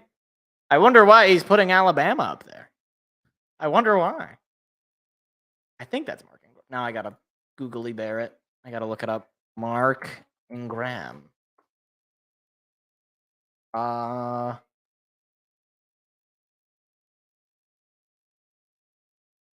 think that's him. All right. It looks like are they going back? Is it going to be the start of the second half? Goodness gracious me. Is there just not the game on the ACC network? It's like it just seems like the Louisville Georgia Tech game is just moseying along, and Louisville's kind of driving here. Oh boy, to the end zone. Oh, just missed it. No flags. Nope, never mind. There's a flag. I changed my mind. They were very happy until they weren't. Yeah, that's gonna be pass interference, right? Kind of looked like it. Yeah, that's pass interference. It looked like he was kind of grabbing onto him. Yeah. Could you imagine? This is crazy. I just thought, because usually pass interference is spot of the foul, right? Could you imagine if if they did it, if you pass interference in the end zone, it's just a touchdown? Now that would be ridiculous.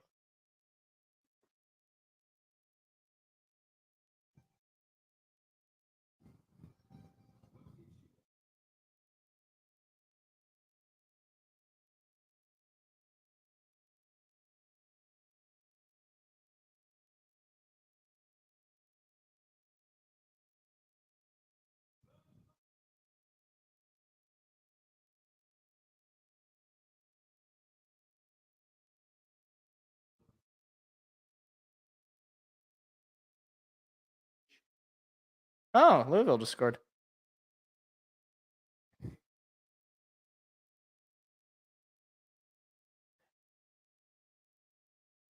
Sorry, I'm thinking of words that rhyme with Noah Kim. I'm trying to think of a clever joke.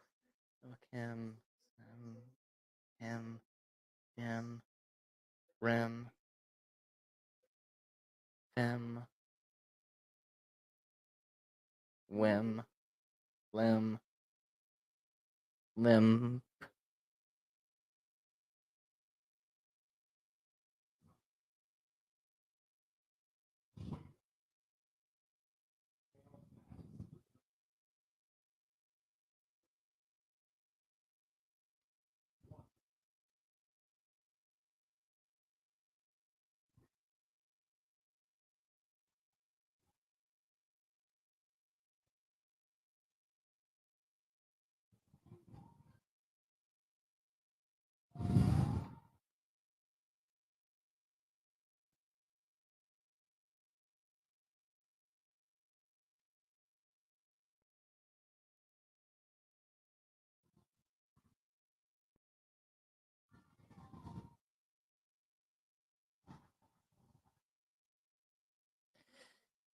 All right. Looks like they're back. Okay. I can get the big screen now. Join live. Wait, what? Why is it like behind? I'm in commercial still. What the? That doesn't make any sense. Why is the multi-view ahead? Okay, fine. Whatever. I don't know. I need the big screen, but for whatever reason, the multi-view is ahead.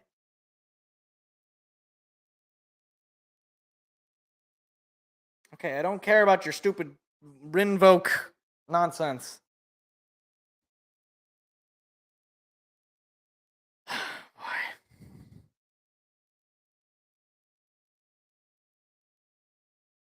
Why is it? I'm upset because I want to be back at the game.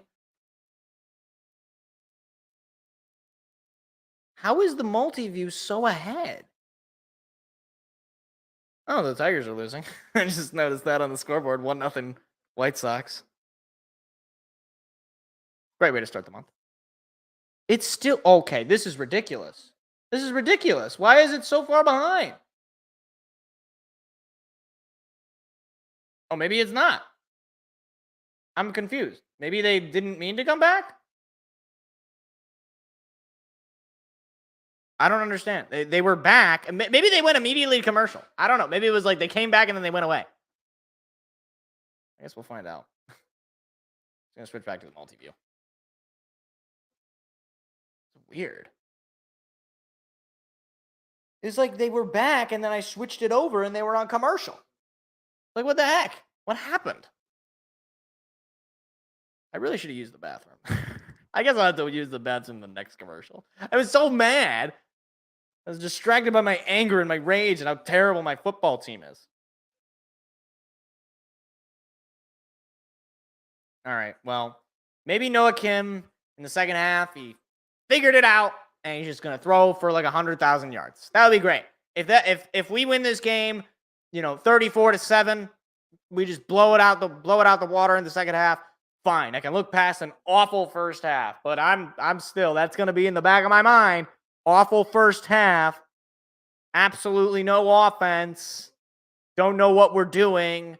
We're playing Central Michigan.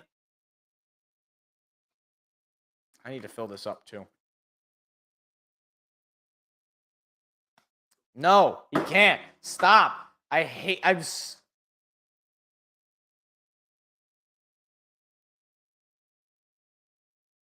cannot get over it. This is ridiculous. Why are they so... TCU was in the national championship last year, and they're hyping up Colorado. The team was one win away from winning the national championship. Now, granted, they ran into the Georgia Bulldogs, and that is basically like running into a brick wall. All right, now is it back? It's back over.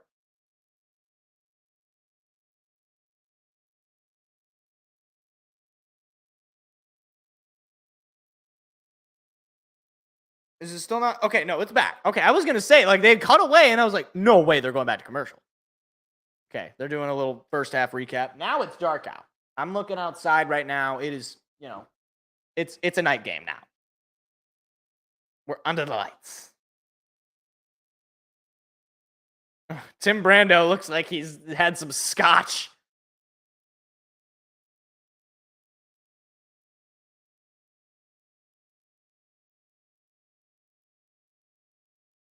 I do like Tim Brando.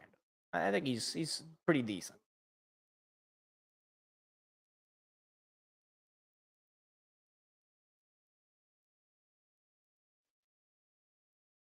Oh, man.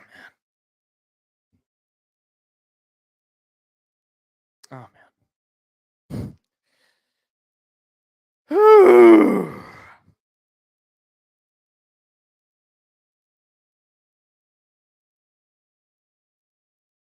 I mean, like, literally. Honestly. What is that idiot doing? He's, like, just standing there. Meanwhile, the guy behind him is wide open. I mean, like, find somebody to cover. Like, he's just standing in the middle of the field. It's not a big field, right? Like, Bert Emanuel coming into this half, 8 for 12 with a touchdown. Spartans holding on to a 10-7 lead. The Chippewas are going to get the ball to start the second half, though.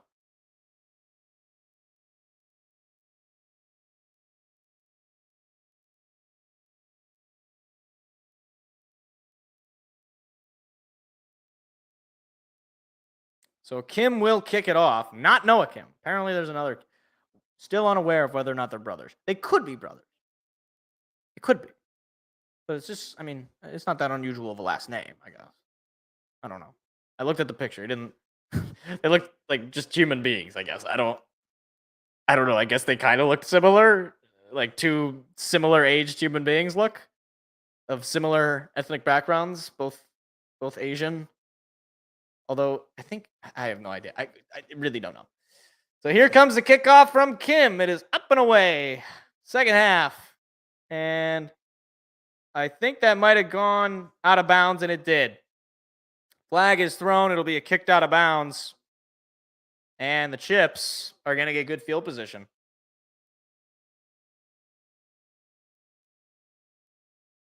So the Chippewas are going to get the ball at their own 35-yard line. Not a great way to start the half. 73 passing yards for the Chips, 57 rushing yards in that first half. And yet, down just 3, 10-7, Michigan State on top. Emmanuel is in the shotgun. Got a man to his left. He moves the man in motion to the opposite side. He's going to fake the handoff to him. He's going to keep it. He's going to try to run with it. He's going to get chopped up and sacked. That's Cal Halliday with the sack. That's a big way to start the second half. Makes it 2nd and 11. Halliday able to just barrel his way through and chop up Emmanuel. Lose a yard. 10 tackles a game last season for Cal Halliday. That was the most in the Big Ten. He was certainly a force on defense, one of the few forces on defense for Michigan State last year. Here's the snap. Emmanuel going to toss it over, looking for a lane. Not really going to find one. He meets a body, and he's not going to get anything. It'll be 3rd and probably just 11 because he rolled forward to about the line of scrimmage, so no gain on the play. That is Tatum with the tackle. Luke's on the carry. 3rd and 11. Emmanuel in the shotgun. Trying to get something. He's calling for something now. He's got 3 wideouts on his right side. Here's the snap. Emmanuel going to fake the handoff. Looking to pass. Pressure coming. Broken tackle. Emmanuel on the run. He's going to keep it. He's not going to... Oh, he's going to be just short. Wow, I think he nearly got it. He sort of dove for it, but it'll be 4th down and probably about a yard. That was close. Wow, a 10-yard run from Emmanuel, but what could have been a sack, the missed tackle, and they're going to keep it. They're going to keep the offense out there, and I don't think he got there. But a flag is down. If the play stands, I think it'll just be a turnover on downs. We'll see what the flag is. Oh my gosh, are they offsides? We'll see what the flag is.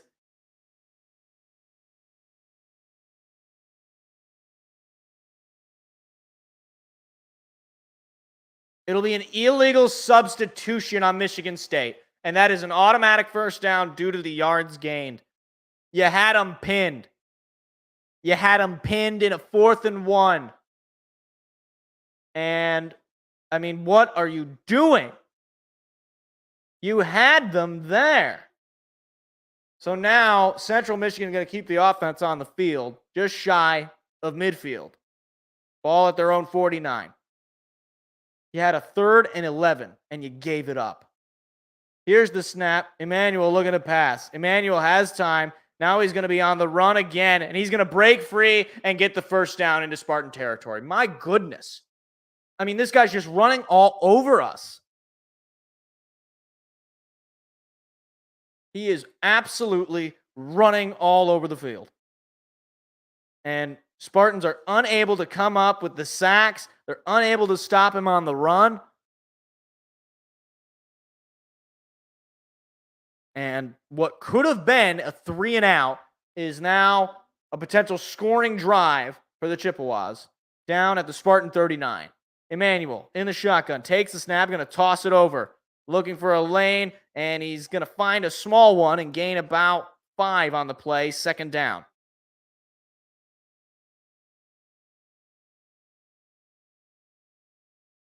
Somebody's backing up.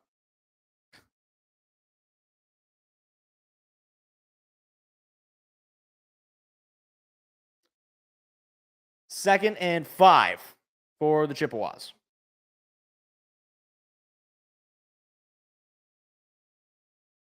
Here's the snap.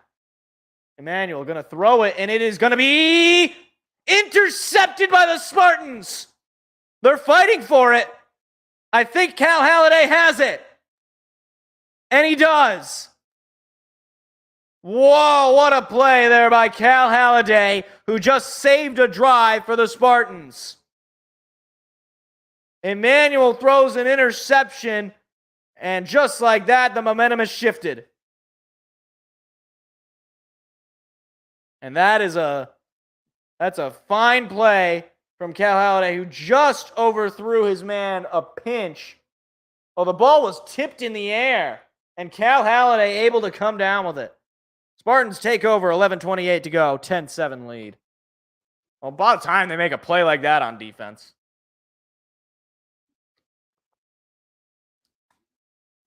But still, I mean, you had them pinned. You had them pinned 3rd and 11. And then 4th and 1. You had them pinned. And then another stupid penalty. And you darn near kill yourself on defense. I might kill myself. Just like that guy. Why are they putting Bud Light in the freaking in a diner? They had coffee.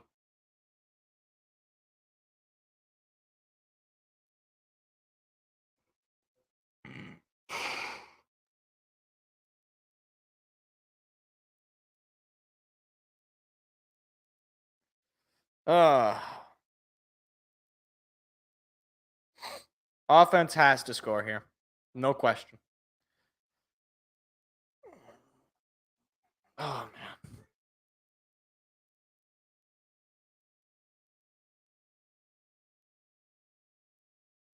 Oh, man.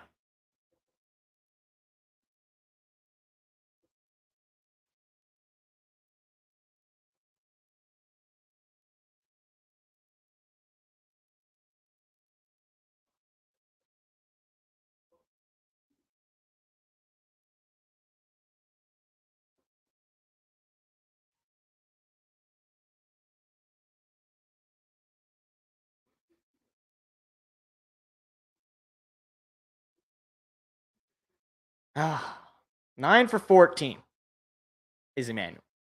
78 yards, 1 touchdown, 1 interception. We have, on all levels, statistically speaking, played better. We have our leading passer, Noah Kim, 145 yards.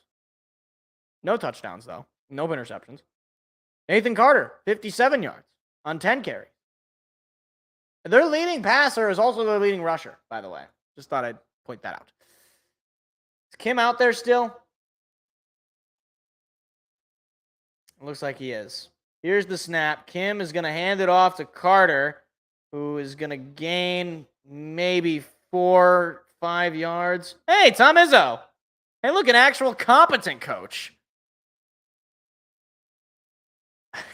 Tom, can you coach the team? Because I feel like you'd be able to get them more ready for this game than they would.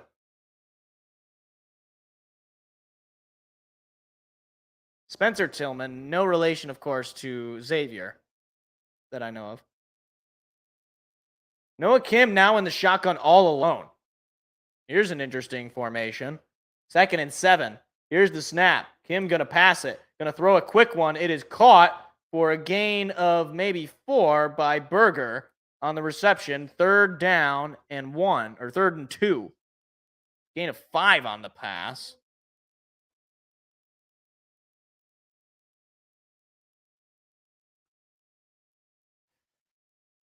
All right. So 3rd and 2. Mel Tucker is sweating his head off. As he should, because his job is on the line every single game and every single play, frankly. Kim is now under center. Here's the snap. He's going to fake the handoff on the run, looking to pass. He's going to throw it. It is caught for the 1st down and then some. Past midfield is Mosley with the reception. And that you needed. Big 3rd down conversion there for Kim. And suddenly he's starting to look a lot better as the quarterback. Spartans now in Chippewa territory. Once again, Kim is under center. Interesting formation again. Here's the snap. They're going to hand it off this time, and not a whole lot of room to run for Carter. He gains maybe 4. 2nd down.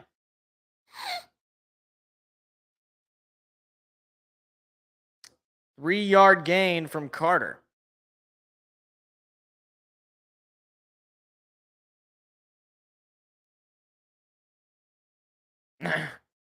Tom Izzo's like, I don't know if Nathan Carter's actually gonna be Kenneth Walker too. That would be great, but I don't think so. They're gonna hand it off to Carter again. Why not? And he's gonna gain maybe 2 on the play and take a hard hit down. 3rd and probably 5, maybe 6. And whistles are being blown.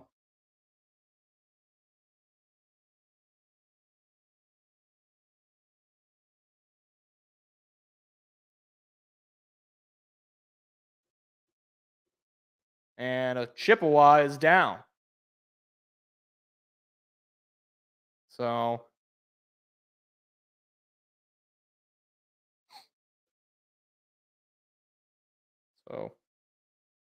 hopefully he's okay. But I think that's the first Chippewa player that has gone down.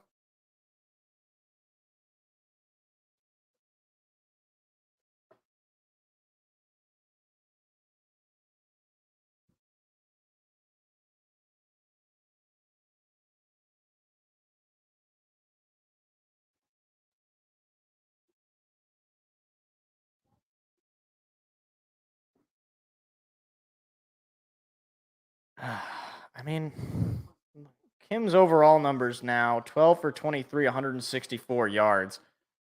I mean, you got to throw for like 3 touchdowns, man. It's freaking Central Michigan. Ridiculous.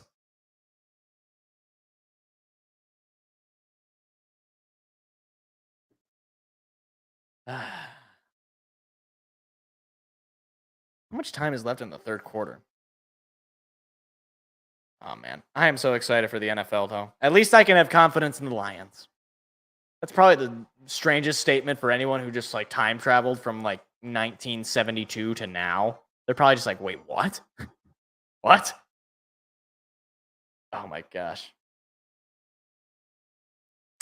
Justin Fields and Jordan Love, 2 of the most, for whatever reason, overhyped quarterback. Justin Fields, at least, Jordan Love, at least, is an unknown. I'll give him that. Justin Fields sucks, okay? He's awful. I don't know what people have contracted this idea in their mind that Justin Fields is a good quarterback. He's so bad. He's so bad. And I just can't wait for the season to begin so that people finally realize, oh, wait a minute. Justin Fields sucks. And the Bears are idiots for trading away the first overall pick when they should have taken either Bryce Young, probably Bryce Young. But hey, I mean, I'm not going to stop my enemy when he's making a mistake. They want to run with Justin Fields? Be my guest. Be my guest, Chicago. You never had a good quarterback in your entire existence. Even when you won the Super Bowl, you had a terrible quarterback. Maybe not terrible. He was not great. Not a Hall of Famer. Watch him actually be a Hall of Famer. I'm pretty sure he's not.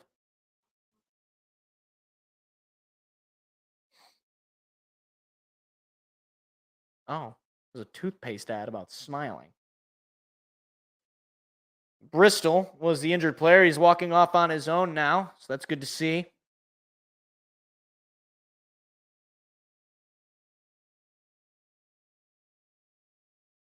I don't know how excited Irvin Magic Johnson is now.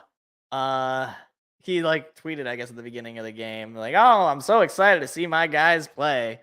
I'm not anymore. Kim in the shotgun, and a flag is thrown immediately. And I would reckon this is a false start. And it will be a false start. Brings the offense back 5 yards, a 3rd and 5. 3rd and manageable, now a 3rd and 10. These are procedural penalties. These are not,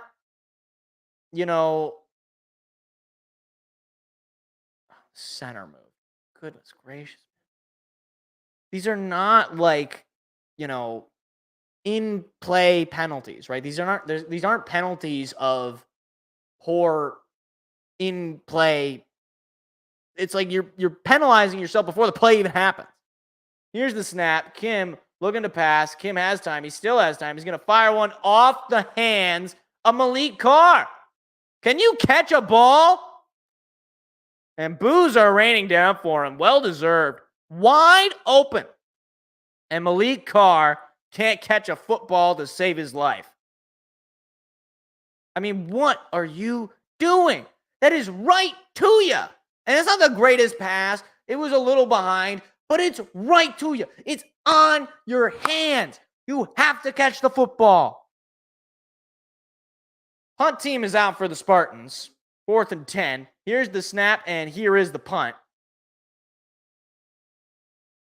It's a nice punt there. Oh, but it's knocked into the end zone by the Spartans. Oh my gosh.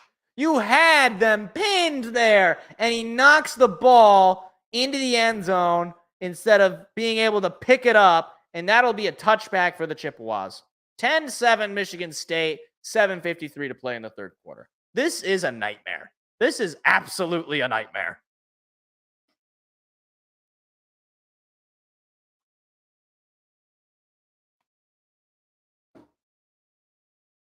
Why are they following that bird?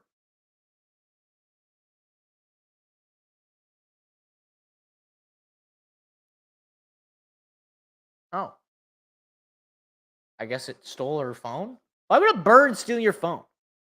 Does a bird have any use for the phone? Was a bird going to take a selfie? Possible. Possible. It's not possible.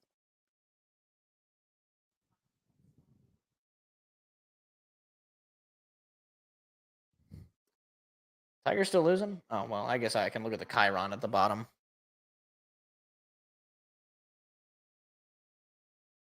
If it ever shows us.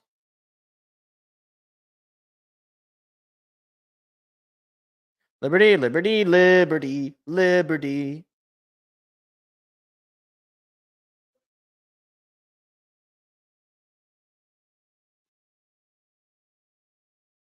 That does look pretty good. Domino's is good. They do got some good stuff. That stuffed cheesy bread, that does look appetizing, I will admit. Oh my. Show me the Carfax. Oh my. That car just imploded out of nowhere because the Carfax just exposed it on national television. Wow.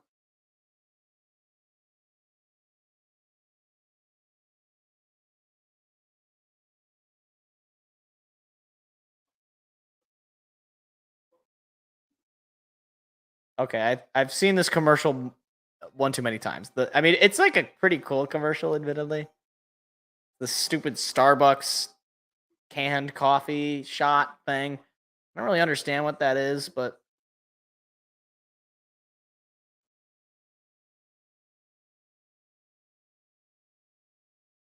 I don't know. Who's Buster Murdoch?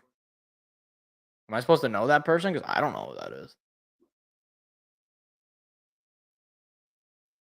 That's our locker room? Oh, great. We have really cool looking locker rooms. Too bad we can't freaking play. So glad we spent all this money on super state-of-the-art locker rooms and really cool looking stuff. But we're up only 3 against Central Michigan, and it's the third quarter. Here's the snap. Emmanuel looking to pass. He fires one in the backfield, and it is going to be eaten up alive. A big play for a loss. Adelaide, I don't know how it's pronounced, but he made the tackle for a loss. It'll be 2nd and long. And I would say that this is a good way to pin them, but given the fact that we gave up a 3rd and 11 last drive, I can't say that with any certainty. 2nd and 14, 10-7 Michigan State.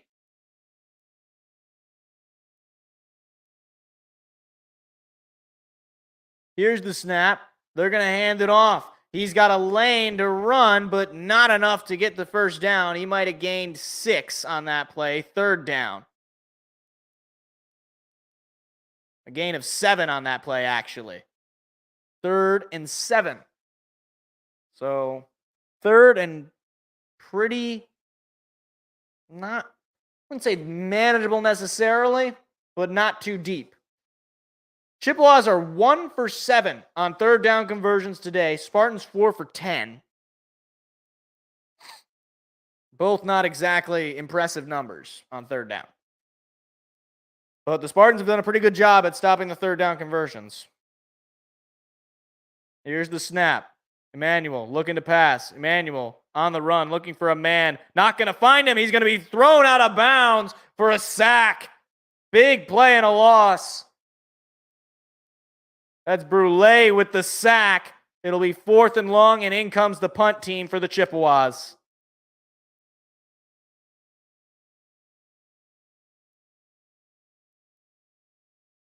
Pretty good coverage there by the Spartans. Unable to get open, and Brule able to find his way through and make the tackle. 4th and 12 for the Chips. Punt team is out. Here's the snap, and there is the punt. Pretty nice punt is picked up and looking for a lane. He's got a nice block, but he's going to be surrounded by white jerseys. But they're going to get the football in Chippewa territory at about the 45-yard line. So, again, quality field position for Michigan State. You have got to score. It's been a defensive matchup all game. Or should I say, pathetic offense.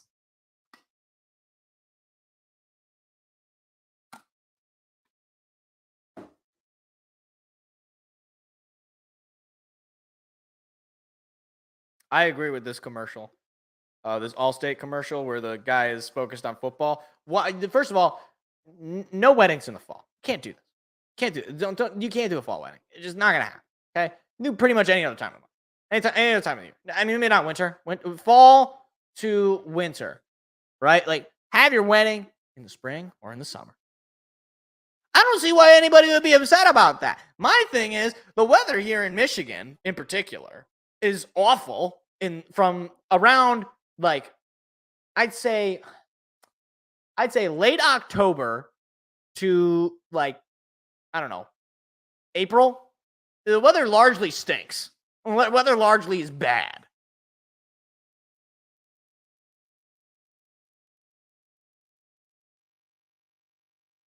But I don't know. I guess people want to have their weddings whenever they want. I want to get married on a Saturday in November. Michigan State's playing, ma'am. Wah! Sorry, I won't be paying attention to your wedding because I have more important things, like football. I'm only mostly kidding. Ow! Ow! Whoa, that guy's juggling. Cirque du Soleil? Cirque du Soleil? I'm going to be honest. I never saw that spelled. I didn't know that was how it was spelled. Cirque du Soleil. I thought it was like, I don't know, not that. I guess I didn't know it was like French. Or, I shouldn't say that. I knew it was French. I didn't know it was like, I don't know. Maybe I didn't know it was French. I don't know. I don't know what I didn't know. No, I'm getting like a YouTube ad. I'm not getting like a. That's Magnum. All good things end with ion. Do all good things? I don't know if all good things. Maybe some good things. It's not really like speaking in absolutes, you know. All right.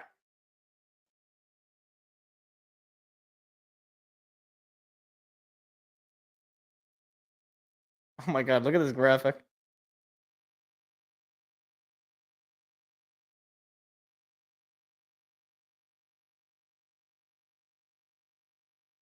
Yeah, and it's off to a pretty piss poor start. This third year. Well, fourth year, because he started in 2020. Kim in the shotgun. Spartans have the ball at just about the Chippewa 45. Kim looking to pass. Kim has time. He's going to fire a short one. It is caught for a gain of maybe 4 on that play. Evan Morris with the reception. And honestly, he's already got more receptions than Malik Carr. And Malik Carr's been targeted like a million times, and he just cannot catch the football. I don't know what happened with him. Gain of 4 on that last pass. Kim 13 for 26 for 168 yards.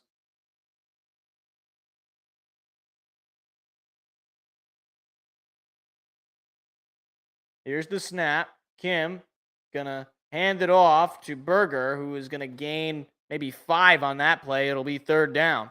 3rd and 2, actually a 4-yard gain by Berger.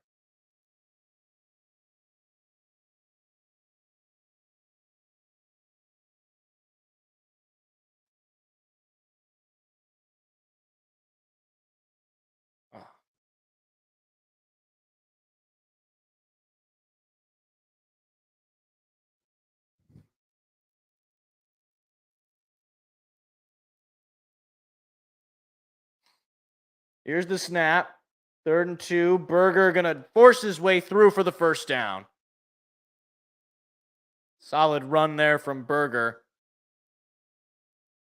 for the first down and a little bit more.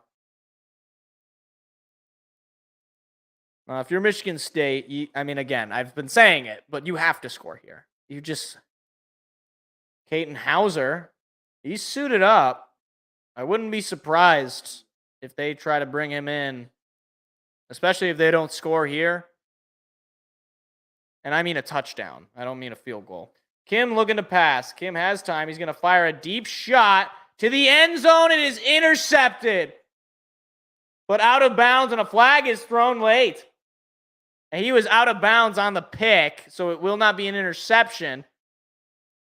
If the play stands, it'll just be an incomplete pass, but I think there's going to be pass interference here.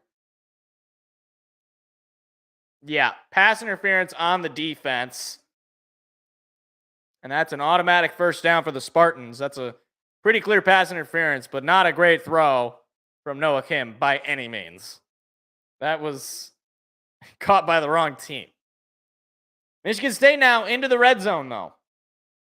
6 penalties for the Spartans for 50 yards. 5 penalties for the Chippewas for 55 yards. So a lot of just dirty football.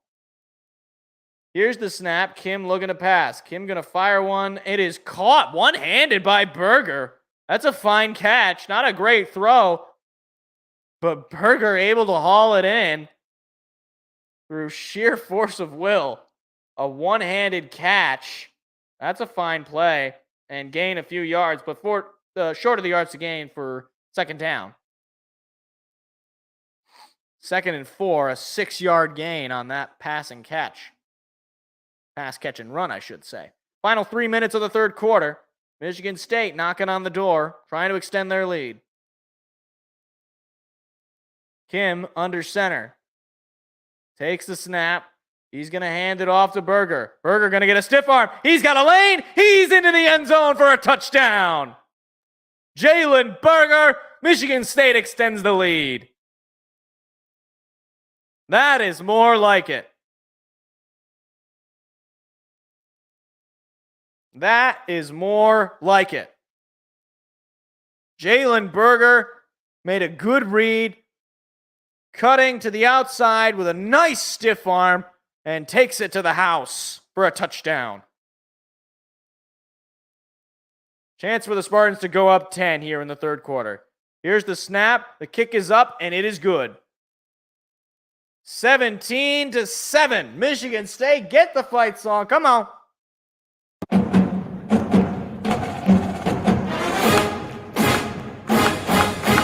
Victory forever. On the banks of the Red Sea, with the snow that all.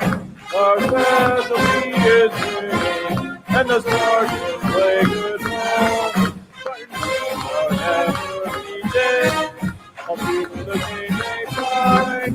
For the only color, green and white.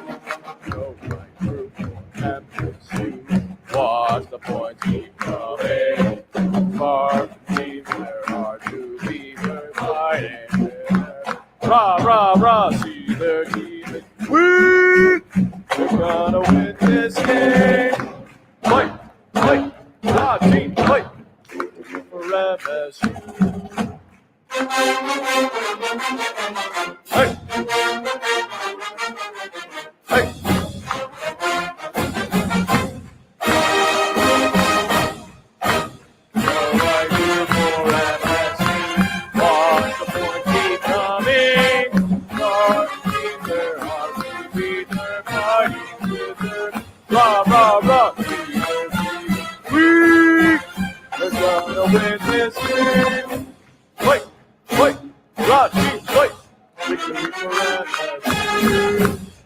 All right. It's a decent return on the kick for the Chippewas. They're going to get the ball at about their own 31.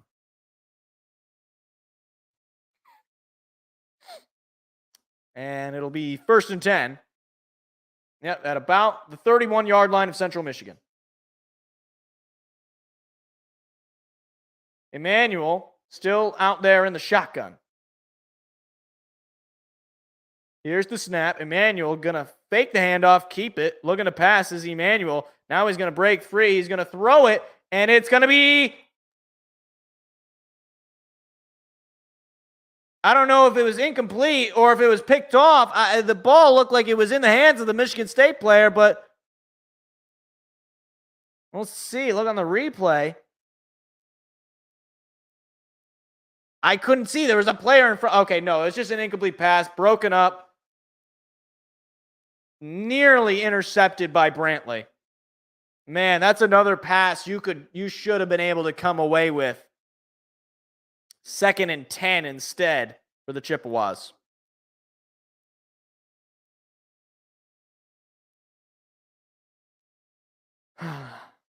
Here's the snap. Fakes the toss. Emmanuel looking to pass. He's going to fire one up the middle. It is caught for a 1st down at about the 44-yard line.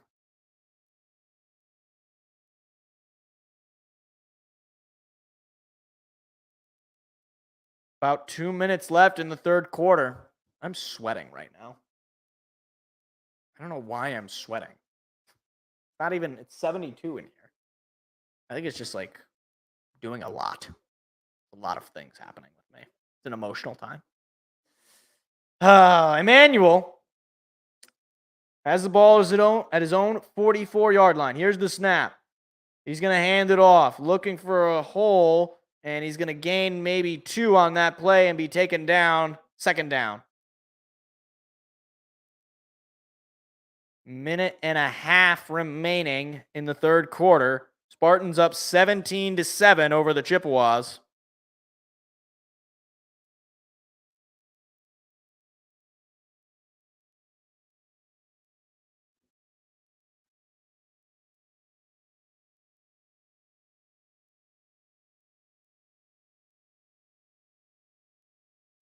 I think the over or the split was like 13.5.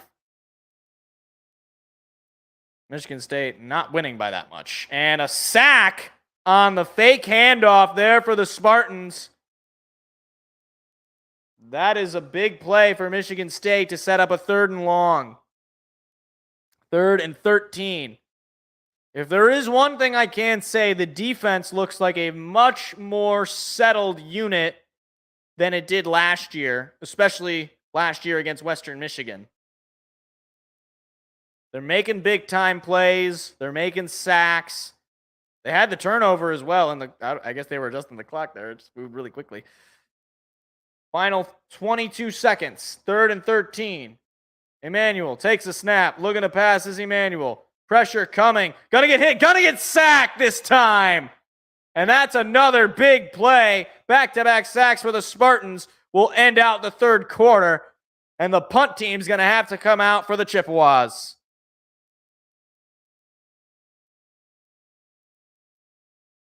Hard to bring down, but they brought him down twice there. That's a big play for Michigan State. After 3, Michigan State 17. Central Michigan Chippewas 7. Punt team is coming out. Whoa. That lady was all the way in the air. That's frightening. 17-7 after 3.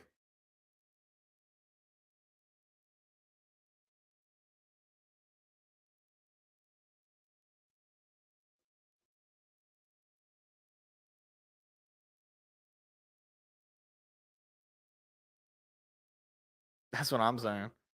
Just looking at some posts. Stop lining up out of the shotgun on 4th and 1. Honestly, Jay Johnson, what the heck are you doing? Jay Johnson is single-handedly trying to give this game to the Chippewas. Are we sure Jay Johnson didn't go to Central Michigan? I'm looking this up. Where did Jay Johnson attend school?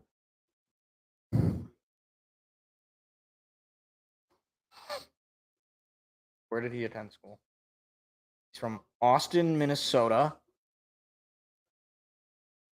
It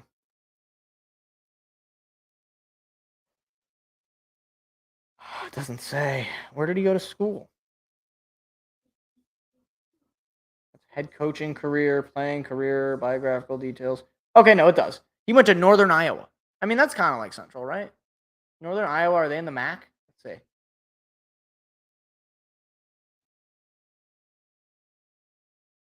What is their conference? Past conferences? Conference? Missouri Valley. Not the MAC.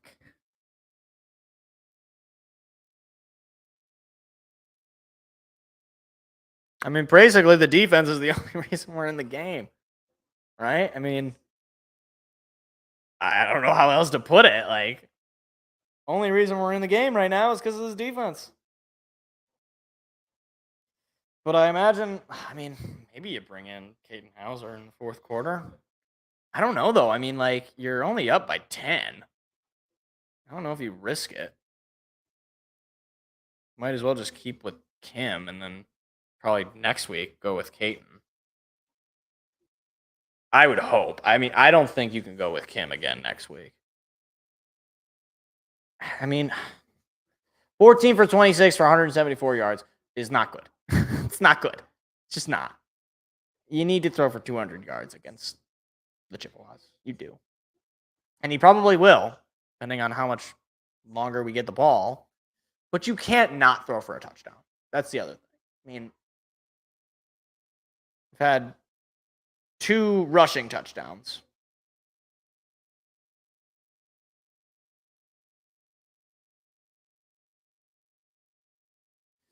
Again, I'm looking at this Big Ten commercial, and I'm like, it's going to be really weird how they do this with the new teams.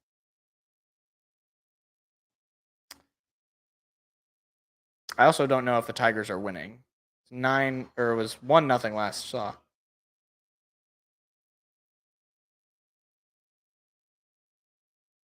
He didn't oh my gosh. I can't do it. Just have it be over.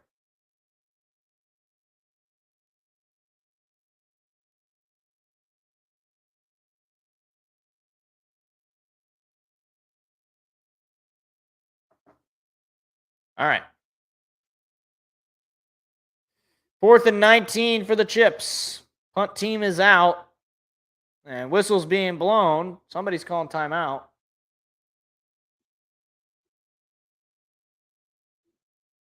Or maybe not. No, I think there must have just been some sort of, I don't know, they were figuring something out. All right. No timeouts. No timeouts used, I should say. And here's the snap, and the fourth quarter underway with the punt.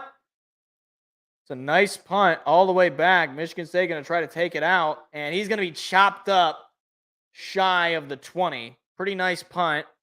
Able to get some extra yards after.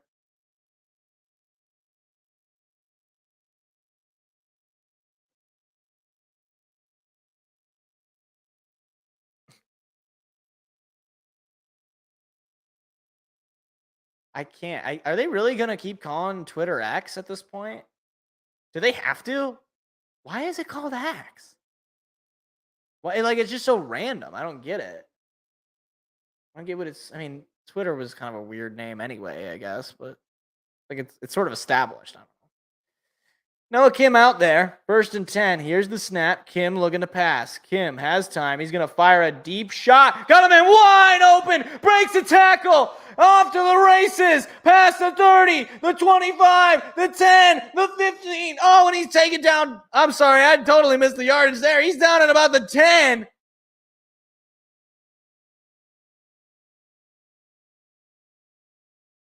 Who was that? Jake Walrath. Or no, that was Jake Walrath. That's Christian Fitzpatrick. That is a big play for the Spartans. 1st and goal. Oh my goodness. Talk about some great route running. He was wide open. Kim able to just drop that ball into him, break a tackle, go in past the 30, 25, 20, 15, taken down at about the 10. Michigan State now second and goal. I guess they ran a play and it didn't do much. I don't know. Ball down at the Chippewa 10. Kim in the shotgun. Man to his left. Carter now moves over to his right. 5 seconds on the play clock. Got to snap the ball. Here's the snap. Kim gonna lob it to the end zone. Caught! One-handed grab. Flag is down. Tyrell Henry with the reception. If it stands, it's an outstanding touchdown.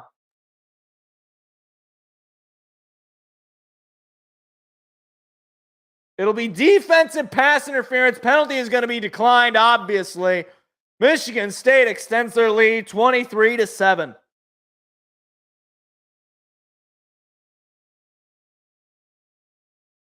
That was Tyrell Henry with a one-handed catch. Absolutely unbelievable. Here's the snap. The extra point attempt is up, and it is good. 24-7. Michigan State has extended the lead. They've opened this game wide open in the fourth quarter. It's about dang time. It is about dang time. Here we go. Hit the fight song. Come on.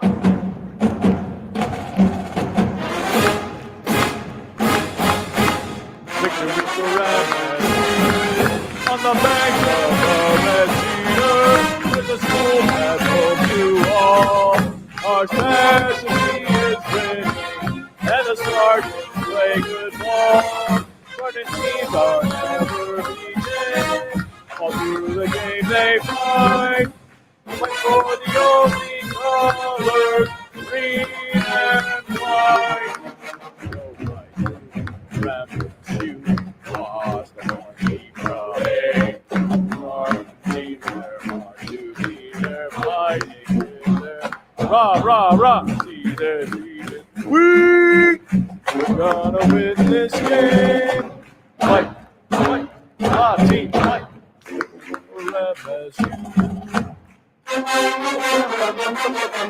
Hey.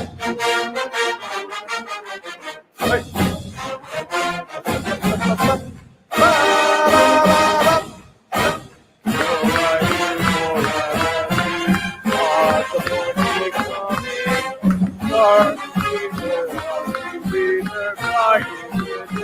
Rah, rah, rah.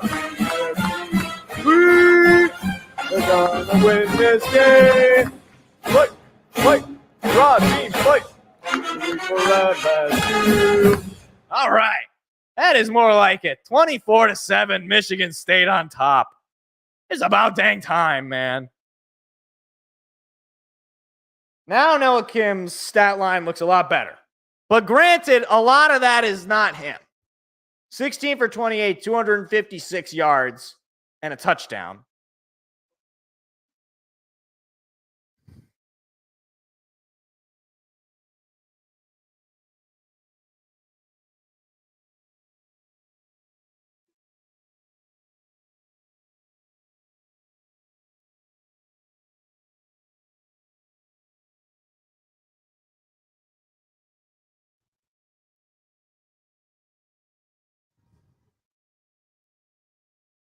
I want to see if I can find the...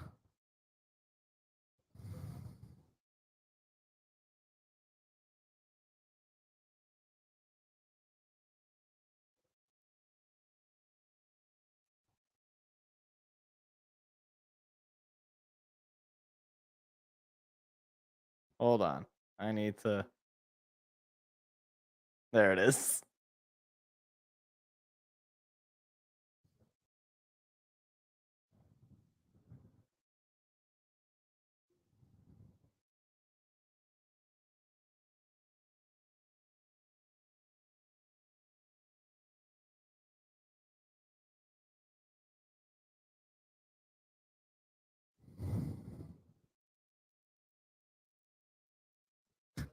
Message to Noah Kim.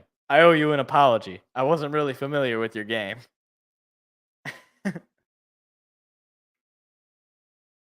All right, well, now defense been solid all game. Let's hope they can keep it up. 24-7, Michigan State. They have not allowed a score for Central Michigan since the second quarter. They didn't allow them a score in the first or the third. 24-7. Here's the snap. They're going to hand it off, trying to break free, and he will just briefly gain 3 yards. It has been all Michigan State all second half offensively. It has been, 21 unanswered points from the Spartans. Or 21 unanswered points by the Chippewas. So Michigan State offensively has come alive, and the defense has been holding them back. 2nd and 7. Emmanuel in the shotgun. Takes the snap. He's going to hand it off. He's not going to go anywhere. And he's going to be taken down for a loss. Bogle with the tackle. 3rd and long.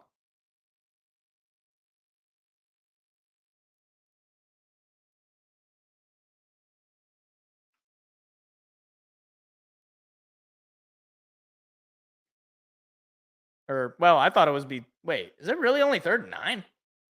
I thought it was longer. Okay, never mind. It's just 3rd and 9. Emmanuel in the shotgun all alone. Here's the snap. Looking to pass. Emmanuel has time. Now he's on the run.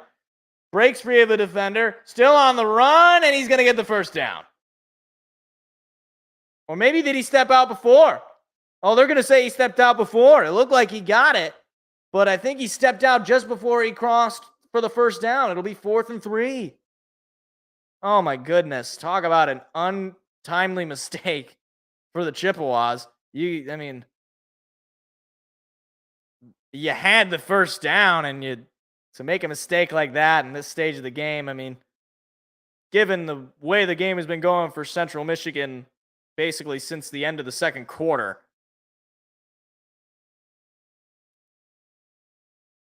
like to see another scoring drive for MSU. Another touchdown scoring drive in particular for Noah Kim. And a flag is down.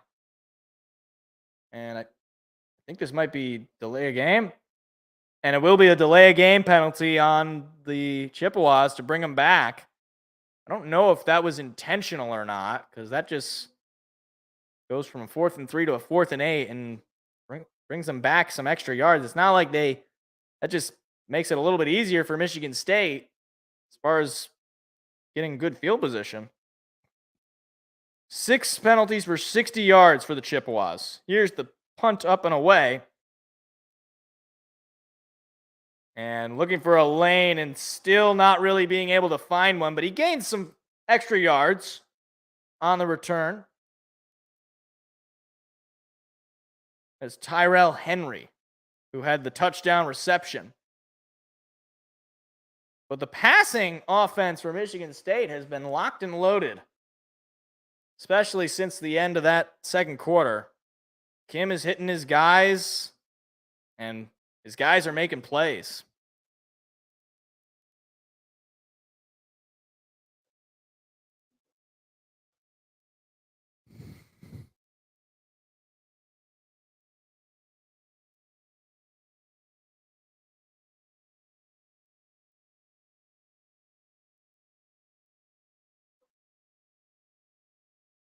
Liberty, liberty, liberty, liberty.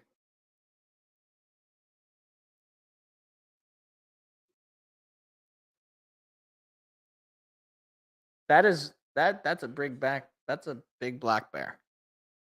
Oh. Give it Bush Light. Yeah. Give the bear Bush Light. Give it Bush Light. Oh, bye back bear. Black bears are cool. They're a little goofy, though. Because they're kind of small. They're really like a big dog. You know? Like, it's like the size of like a Great Dane. Maybe a little bigger. So it's like, all you gotta do is just get real big and be like, ah! And they'll be like, oh, I don't want to mess with you. This guy's, I mean, look how big he is. He's like 8 feet tall. Although I don't know how that would work for short guys like me.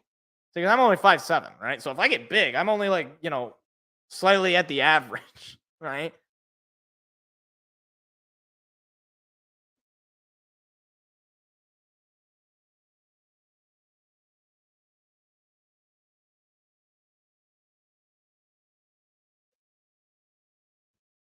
It does look like a nice stain that they did there.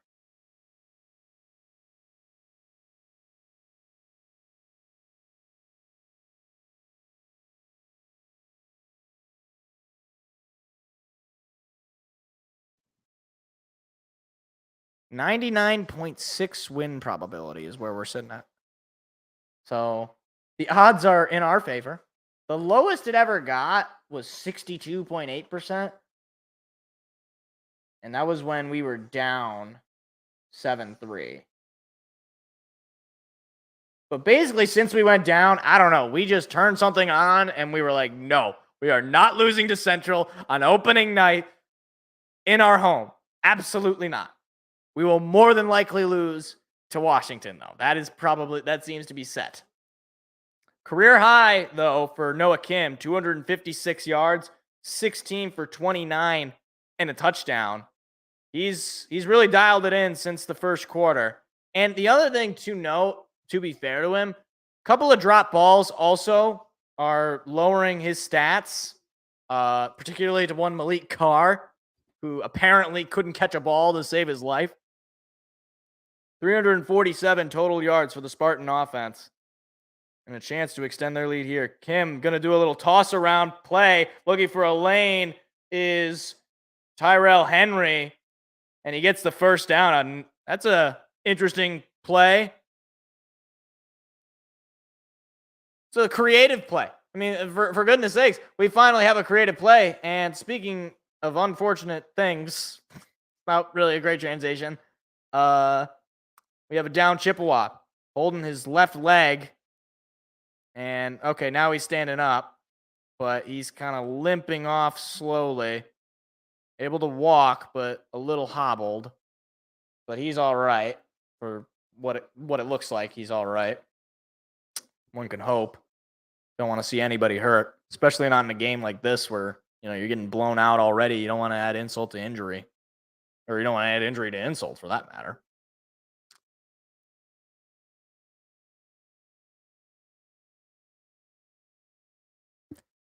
Boy, it's going to be an interesting post-game call with Seth, I will say. Hey, it's Jim Costa.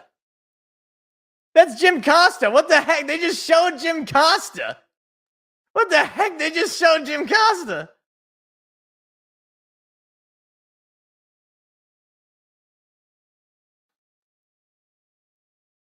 Bro, they literally just showed Jim Costa. They didn't even know.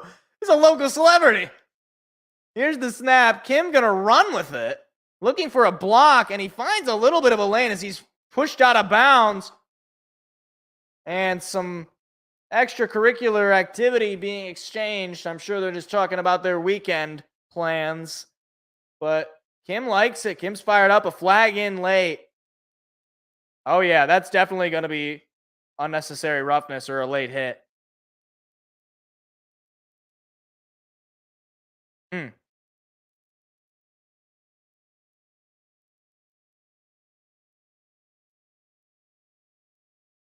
Yeah, they're going to be called for a late hit.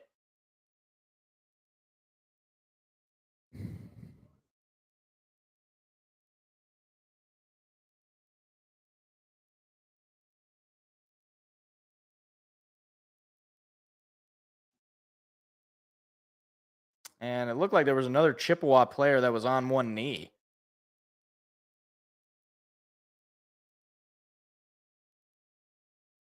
.10:39 to play in the game. Michigan State is slowly moving down the field here. Chance to extend their lead further. And frankly, if I'm as a Michigan State fan myself, I need to see another score. I need to see another 2 scores, honestly. I mean, if Kim could throw 2 more touchdowns, all right, we're good. We're good. We're actually fine. Opening quarter, and opening most of the second quarter. All right, a little bit of jitters. We're good. It's gone. Defense looked good. Offense has cleaned it up. But we'll see.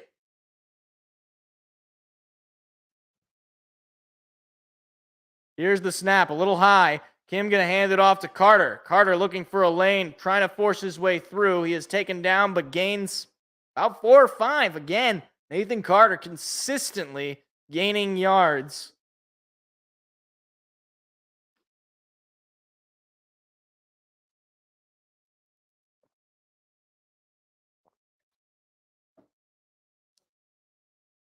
Second and 3. Gain of 7 on that last run, actually. Here's the snap. Kim going to hand it off to Carter again. Carter looking for a lane. He's going to be chopped up, but he's diving. Did he get the first down? He might.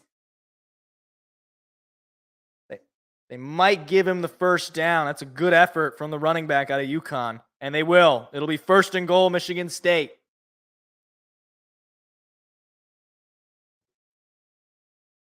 Now you got to get into the end zone for sure.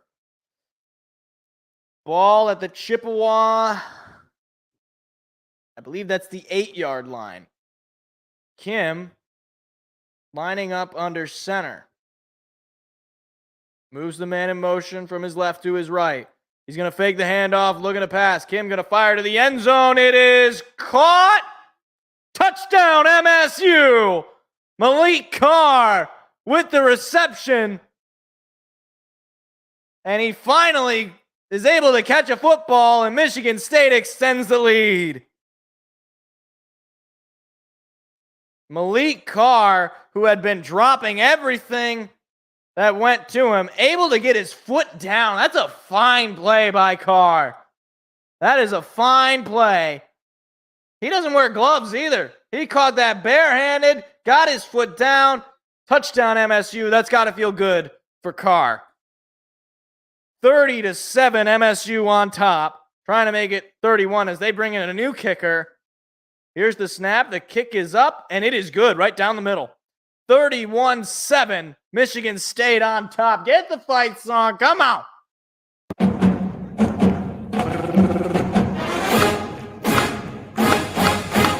Victory for MSU. On the bank of the Red Cedar, there's a schoolhouse for you all. Our specialty is good, and the Spartans play good ball. Spartan teams are never beaten. All through the game they fly. Like for the only covered, green and white. You watch the point we try. Spartan teams, they're hard to beat. They're fighting with their rah. See their team is weak. We're gonna win this game. Fight, raw team, fight. For MSU. Rah.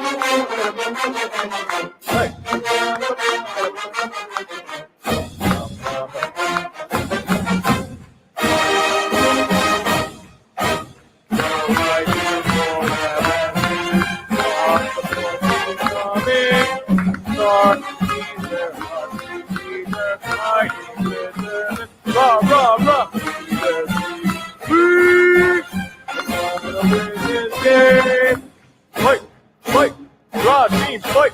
Victory for MSU. All right, this is more like it. This is exactly what I was waiting for. This is what I've been waiting for. Noah Kim, 18 for 30, 279 yards, 2 touchdowns. That's what I'm looking for. That's what we've been looking for, Noah. That's what I'm talking about. What is 18 for 20? What is that completion rate? Okay, it doesn't give me. Okay, somebody else must have thrown a ball. Because apparently it wasn't Noah Kim. 18 for 30. What is that percentage-wise? More than 50%, obviously. I'm calculating this. 18 divided by 30 equals... Oh, it's 60%. 60% completion rate. I I want it to be a little bit higher, potentially. But a lot of those too, though, there's some drop balls in there. And I don't know if you add those in. 5 plays for 55 yards, 2 minutes, 2 seconds for that touchdown.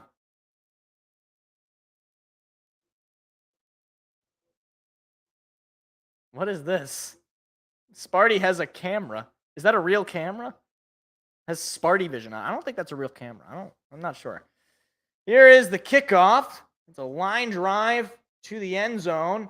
Chippewas are going to take it and take a knee in the end zone for a touchback. They had us in the first half, not going to lie. Malik the Freak Carr. That's what they call him? Does he know that they call him that? I don't know if I'd appreciate being called a freak. I remember he did play basketball. He was in like one game, I remember. But look, he needed to play like that.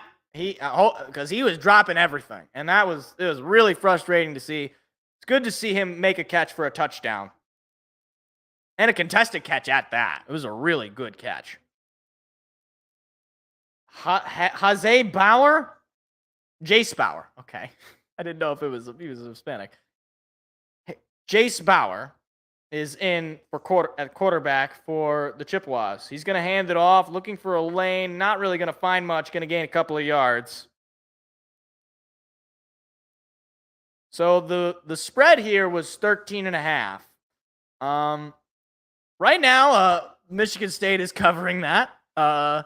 They definitely are winning by more than 14. They're winning by 14 and then some, which is exactly right. The Royals are beating the Red Sox 13-0, by the way. It's hard not to be romantic about baseball. What is this guy's name again? I already forgotten. Chase, I remember. He's on the run. He's going to have to throw it incomplete. What is this guy's name? Hold on. All plays. Jace Bauer. Bauer. Okay. Jace Bauer. Defense tonight, 7 points allowed, and they've given up just 9 yards this quarter. I gotta say, defense, much improved. Very much so improved. I think that goes without saying. They look a lot better than they did opening night last night. And the offense, once it got turned on, looked a lot better as well. And there's a big-time play from the defense again, a play for a loss to bring up 4th down. That is Spencer with the tackle. And obviously the Chippewa is going to bring out the punt team again. And I think, again, if you can go down the field, once again, if you're Michigan State, if you can go down the field and score again, that'll really solidify. That'll get rid of all ill will. Because I still have a little bit of ill will from that beginning half and from that first quarter. And then that like first half or so of the second quarter.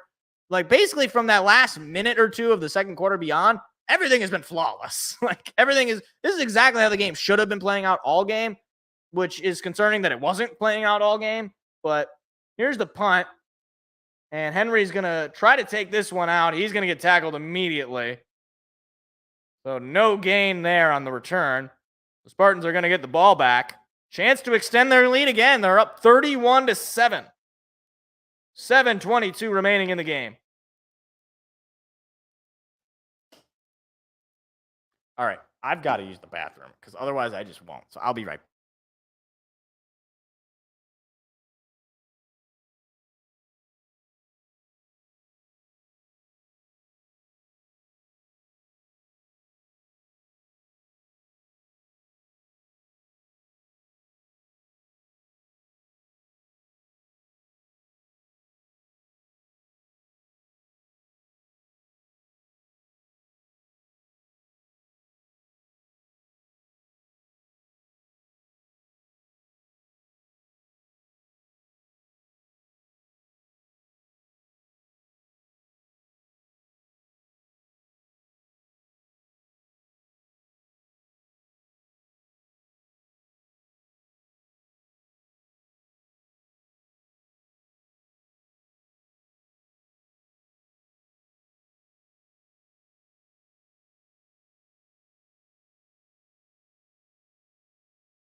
I don't need to mute, but I will go ahead and refill this.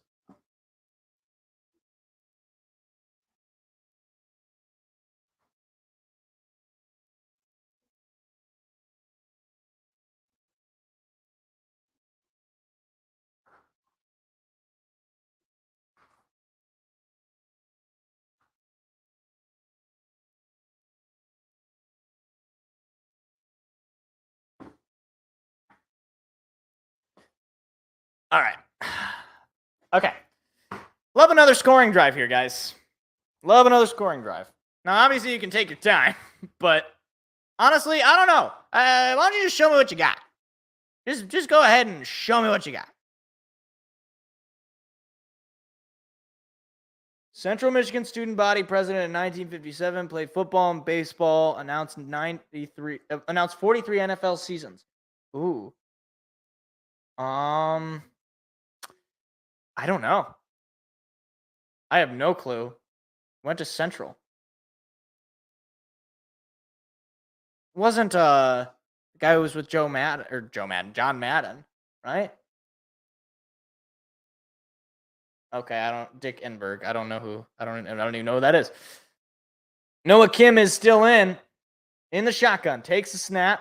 Kim gonna hand it off to Nathan, and he's gone off to the races past the 40. Carter with a big run into Chippewa territory.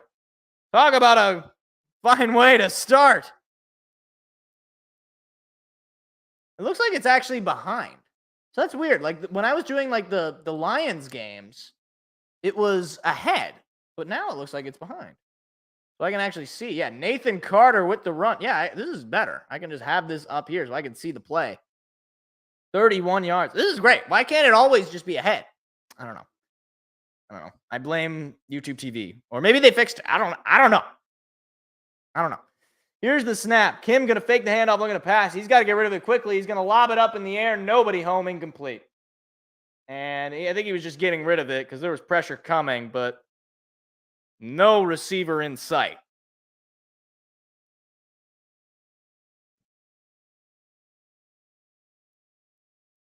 Second and 10, 6:36 remaining.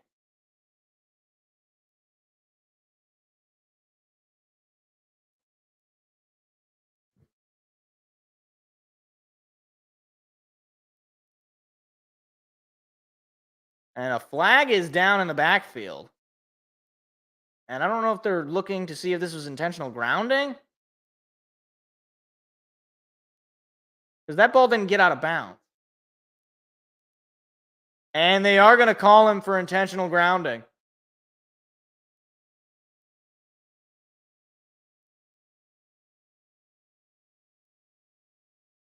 Wow, that's a drive-killing penalty. I mean, yeah, that's the thing is if you're going to throw it, you have to throw it away. You have to throw it out of bounds. If you throw it and it's just on the ground, right? If it's in the realm of play and nobody's around, you're going to get called for that. So it'll be 2nd and 19 for the Spartans. So what would have just been a standard 2nd and 10, now you're in a little bit of trouble here. See how Noah Kim can respond. Ball at the Chippewa 46-yard line. Kim takes the snap. He's going to hand it off to Carter. Carter looking for a hole. He's found a decent one. Gains probably 5 or 6 on the play. It'll still be a 3rd and long situation. Carter doing a pretty good job of avoiding the initial hits, gaining some extra yards. It was a 7-yard run there. 118 rushes for over 100 yards for Carter tonight. 18 rushes for over 100 yards tonight. Not 118. That would be a lot of handoffs. Here's the snap. Kim under some pressure. He's got to throw it. It is incomplete. Through the hands of the short target, Mosley. And no flags. Immediate pressure was brought by the Chippewa defense. 4th and 12, kind of in no man's land. They're going to bring out, I imagine, the field goal unit. Or maybe the punt team. I mean, I don't know. You're pretty deep bag. You probably just bring out the punt team, and they do. So this is the first time the Spartans have had to punt in a very long time. Here's the snap, and there's the punt. Tries to keep it shallow, and it is fair caught inside the 10. 5:51 remaining in the game. Spartans up 31-7. I don't know why it's like, I'm glad that it's behind because I can then see the play.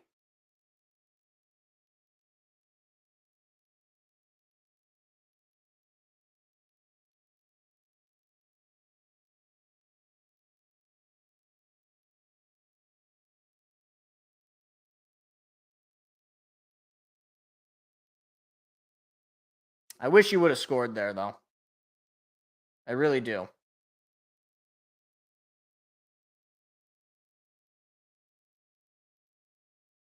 Here's the snap. Looking to run with it is the quarterback, and he's able to get a big run there for a first down. That was Bauer with the run. I believe that was a design run. And a first down for the Chippewas.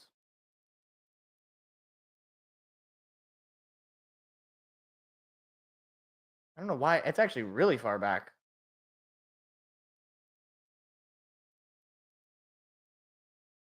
It is really far back. Here's the snap. Bauer going to hand it off. There's a nice lane, but chopped up, gaining only 4 or 5 on that play. I'd say second and 5, and that's what they call it. Final 5 minutes here. If I'm the Chippewas, I imagine you're just trying to just let the rest of this game go. I don't know why it's so behind, actually. I'm looking at it now. It is incredibly behind. Very refreshing it, but I mean, that didn't really do anything. So I don't know. It's just behind. What do you want from me? Second and 5 for the Chippewas. Ball at their own 29. Bauer moves a man inside. Here's the snap. Going to fake the handoff, looking to pass. Bauer in some pressure. He's going to have to throw it away incomplete. Almost sacked, and then almost picked off. 3rd and 5 for the Chips.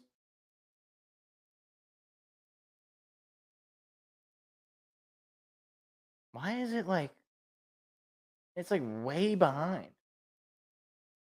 Hold on, maybe like play by play? No, it's like way behind. That's so weird.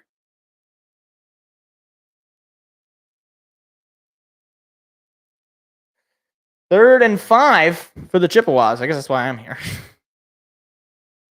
Bauer all alone in the shotgun. Takes the snap, looking to pass. Bauer going to lob it up in the air. Does he have a man? He does not. Incomplete. Overthrew him. Ball was out of bounds. No chance there.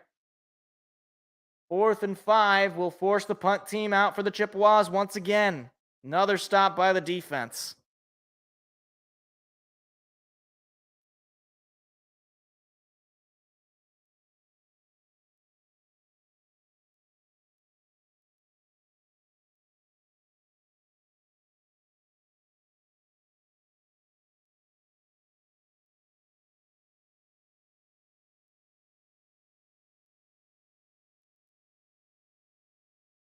Punt team out once again. Here's the snap, and there is the punt. Very nice looking punt there. Back at the 20, breaks free of the defender, and he's going to run out of bounds. That's Tyrell Henry again with the return. Pretty consistently decent returns. Not necessarily all for home runs, but certainly for some singles or walks.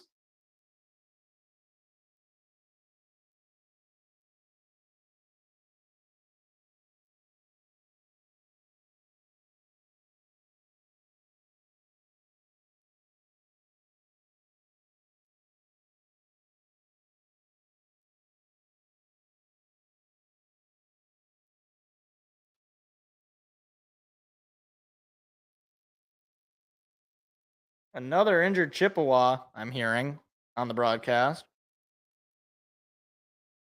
And Curtis, number 93, getting some help walking off. But he seems to be okay. Again, you hate to see it, given the status of the game as a blowout. And for Michigan State here, probably, I would imagine, the last chance they get to really put together an offensive drive. Up 31-7. At this point in the game, obviously the win probability, the Spartans, is at 99%.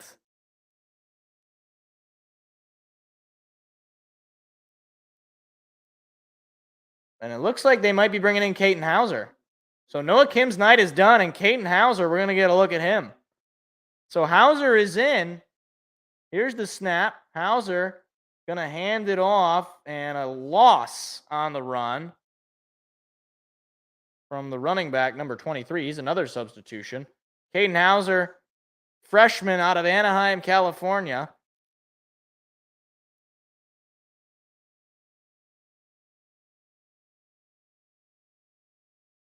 So we'll take a look at him. See if he can make some plays and maybe get a scoring drive here. Here's the snap. Hauser going to fake the handoff, looking to pass. Hauser going to fake the throw, and he's going to be sacked. Wow. He tried to do something there, and it did not work out. Fake the throw, and big loss on the play for Caden Hauser. I mean, you've got to get rid of that ball at that point. You're bringing your offense down now. Not a particularly impressive first go of things for Caden Hauser. 3rd and 20. Final 3 minutes and counting of the game.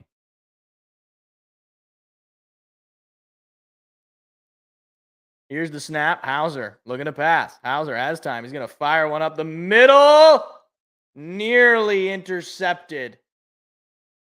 4th and 20 now, and not an impressive start from Caden Hauser by any stretch of the imagination.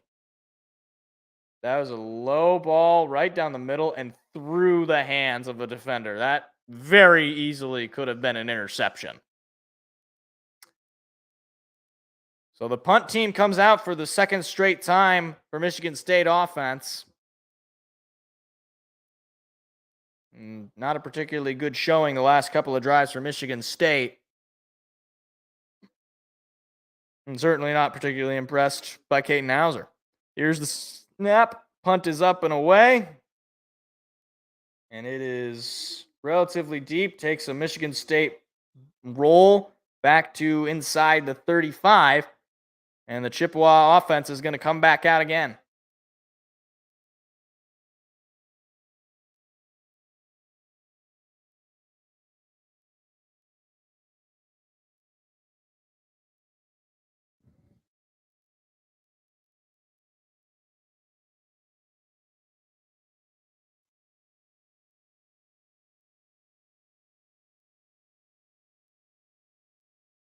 Bauer's still in at quarterback for the Chips. Here's the snap. They're going to hand it off and gain a pretty decent run there.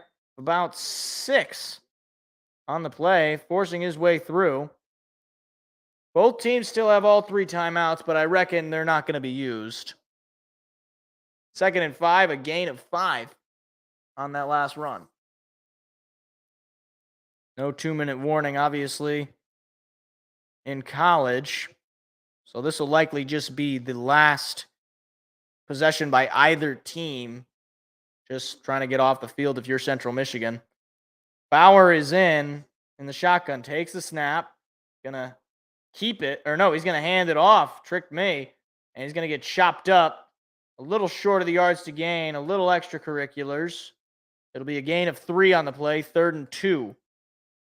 Now Michigan State makes this stop, and that's pretty much the ball game. I mean, it was already, the game's pretty much over, and the game is over. I don't know why I'm trying to be conciliatory. The game is over. Even though the ESPN Gamecast is like way behind. I didn't realize it was that far behind. But it'll be 3rd and 2. Ball at their own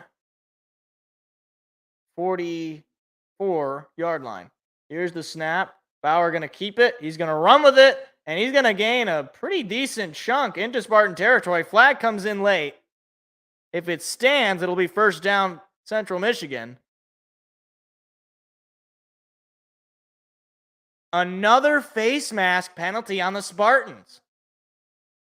I mean, you got to clean that up. There's been far too many penalties on the Spartans, and that's just going to extend this drive for Central Michigan. The game is over. No reason to be playing, dirty or with just stupid stuff like this. That's the 3rd face mask penalty on the Spartans, and it's just not a brand of football you want to play no matter how much you're up. Bauer's going to look to pass. Bauer on the run. He's going to fire a short one and not gain much, maybe a yard on that play. And we enter the final 50 seconds of regulation. If you're the Chippewas, I don't even know if you try to cut the lead in any way or if you're just going to be basically this is just an extra practice for you. Final 35 seconds. Bauer going to take the snap. He's looking to run with it, and he's going to throw it high. A nice one-handed catch. And he rolls out of bounds. I think he might have gotten the first down. 27 seconds remaining. The defense for Michigan State obviously taking its foot off the gas a little bit, but that's a fine one-handed catch. I can't really blame that on the defense. And a run play from the Chippewas to get the first down. 21 seconds remaining. Look at that catch. That is unreal. And 1st and 10. Here's the snap. Bauer looking to pass. He's going to throw it to the end zone. It is incomplete. Knocked up into the air. 8 seconds remaining. 2nd and 10. Probably only 1, maybe 2 more plays left in the game before Michigan State's going to run away with it. I imagine they just run one more play. I don't even know why you run the play necessarily. Now, obviously, you don't want to just sort of forfeit, but don't want to risk anybody getting hurt as well. They have a whole season to play. Bauer going to take the snap, looking to pass. He's going to fire one up to the end zone and incomplete, out of bounds. 3rd and 10, 4 seconds remaining. One more play left for the Chippewas.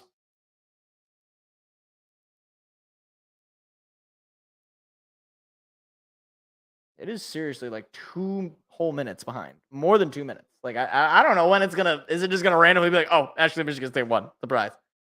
So this will be the final play of the game. Bauer in the shotgun takes a snap, looking to pass. Bauer has time. Going to lob it up into the air. It is incomplete. Zeros across the board. Michigan State 31. Central Michigan 7. An opening night victory for the Spartans. There we go. Cover the spread.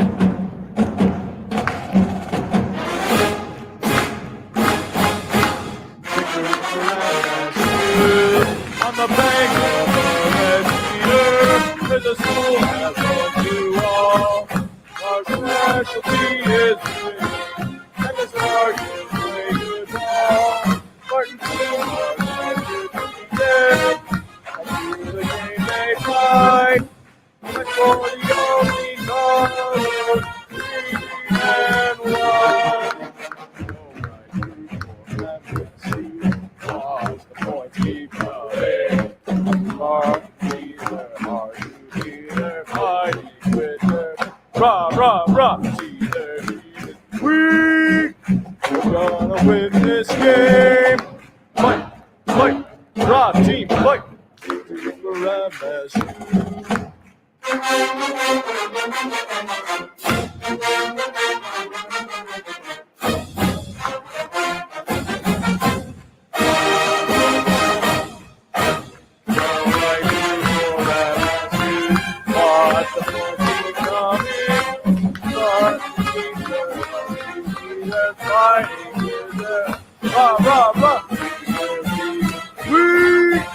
We're gonna win this game.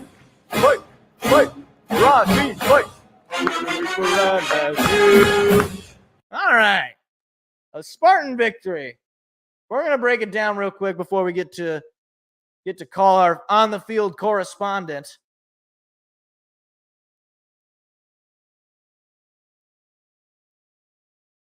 I guess Louisville, Georgia Tech is the only other game on.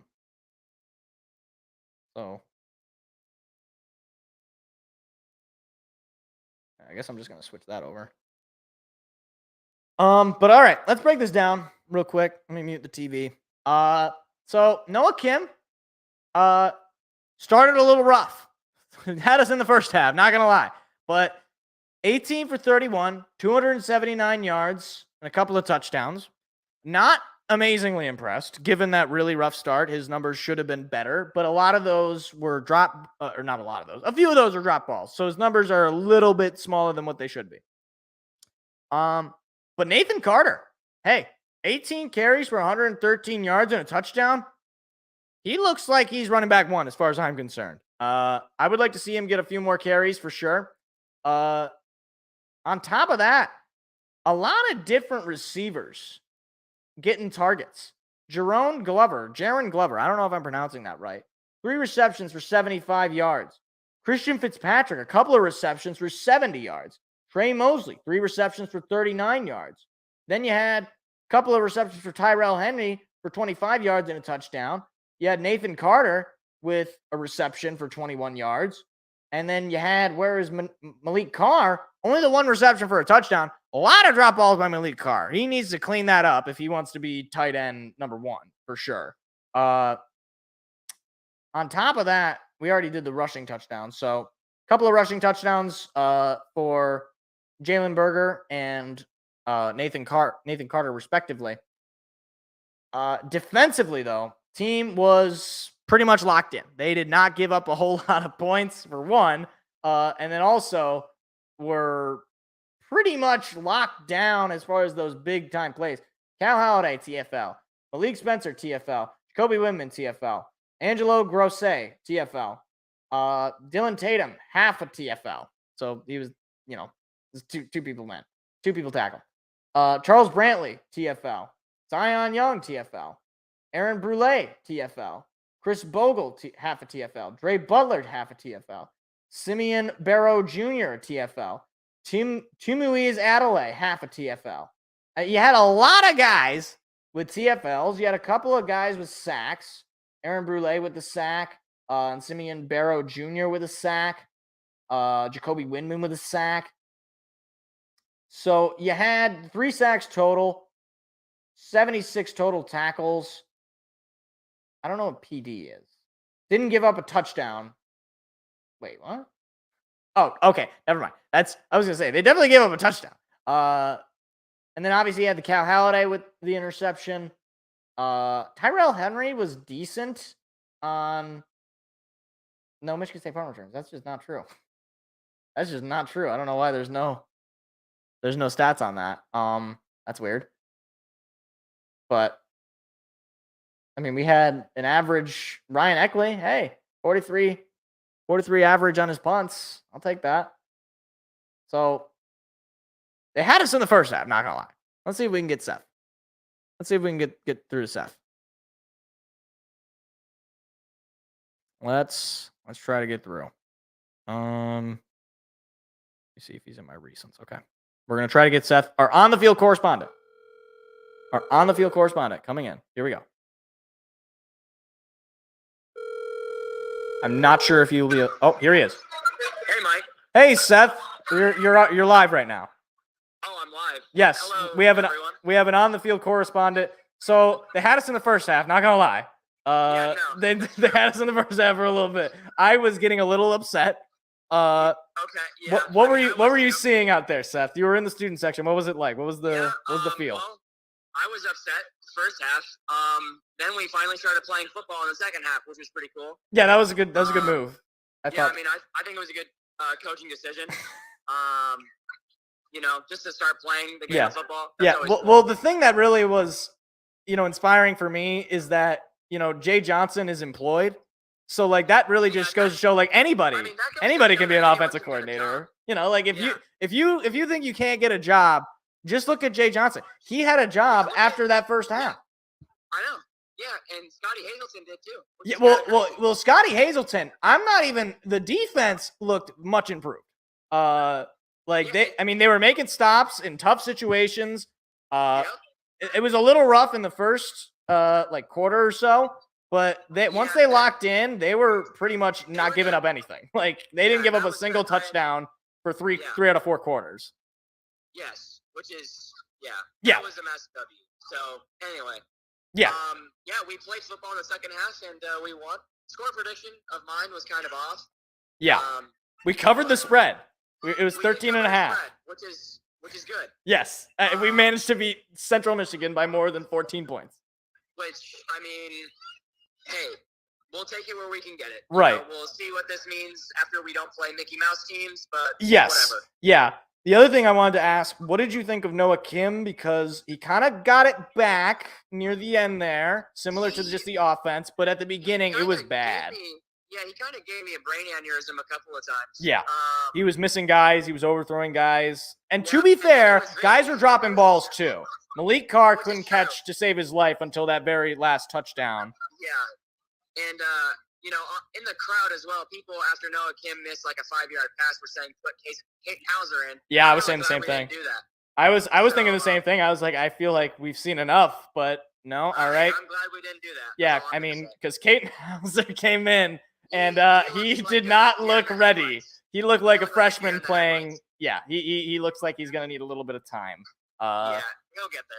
Yeah, I'm sure we probably see him again against Richmond, and hopefully against Richmond for sure. Yeah, hopefully that's a better look. But do you have the other? Oh, Nathan Carter. Yes. 18 carries, 113 yards, an average of 6.3. I'm looking at it right now. He had a long of 31 yards with a touchdown. Yeah. He looked like the best running back out there. Yeah. Yeah, I think he's going to be the running back one going into the main games of the season. For sure. And, it was like he reminded me just like every time it was like he gets hit, but he was able to get an extra yard or two after the hit, which I found that Berger and Broussard last year, that was something that they really struggled with, where it was like they get hit and then that's it. Like wherever they got hit, they were pretty much down. But Carter, he seemed quick. He seemed like he was ready to go. And that could be another W from the transfer portal for Mel Tucker. Yeah, that's the hope. Yeah. So we'll see. Yeah, but overall, great game. How was once we started scoring, did the general tone in the student section? Yeah, it was better. Yeah. It was better. Yeah. Because people were using profane language I won't use. The children are watching stuff. Well, children watch the show. I can't use profanity. Right. But yeah, so I mean, it definitely was a big mood change after we started supplying. So yeah, for sure. We'll see, next week we're on to Richmond. Yeah, we're on to the Spiders. This is good. I mean, I think this is we can't do this slow start thing though. But I suppose if we're gonna do it now, right? Just rip off the Band-Aid, and then after that, you just went off, and near the end, I mean, whatever, the possessions weren't great, but I think at that point they're just sort of like, let's run this play. I don't know. Let's see what happens. See if it works. But yeah. Well, yeah, it was a good game though. Yeah. All right, we'll let you go, and I will wrap up the broadcast. Thank you, on the field reporter Seth. You are very welcome. All right, we will see you on Tuesday, hopefully. Hopefully. All right. See what Home Depot has Hopefully to say the Home Depot does not take you away. That would be very scary. Yes. Okay. All right. Talk to you later, man. Right. Have a good night. Yeah, talk to you later. All right. Bye. All right. That was our on the field reporter, Mr. Seth, doing the Lord's work. He was at the game doing the Lord's work. But a good win ultimately. It looked a little rough at the beginning, but we cleaned it up and you covered the spread. You understood the assignment. You won the game by 24. I think that's covering the spread. I mean, you could have won it by more. You left some points on the board. That's for sure. That first quarter was rough, but you figured it out. Defense looked a whole hell of a lot better. Offense, we got some work to do. But hopefully, if Noah Kim can have the kind of game that he had from like the late second quarter and beyond, throughout, the whole game, then, I think the Richmond game could look pretty good for him. So, yeah. We're going to wrap the show there. I will be not live for the next game. So because we're doing tailgates this year with my family, I'm not going to be live for those particular games. The games that they're doing tailgates for, of course. So I don't know what the next game I would be live for is. Let me pull up their schedule. Take a look.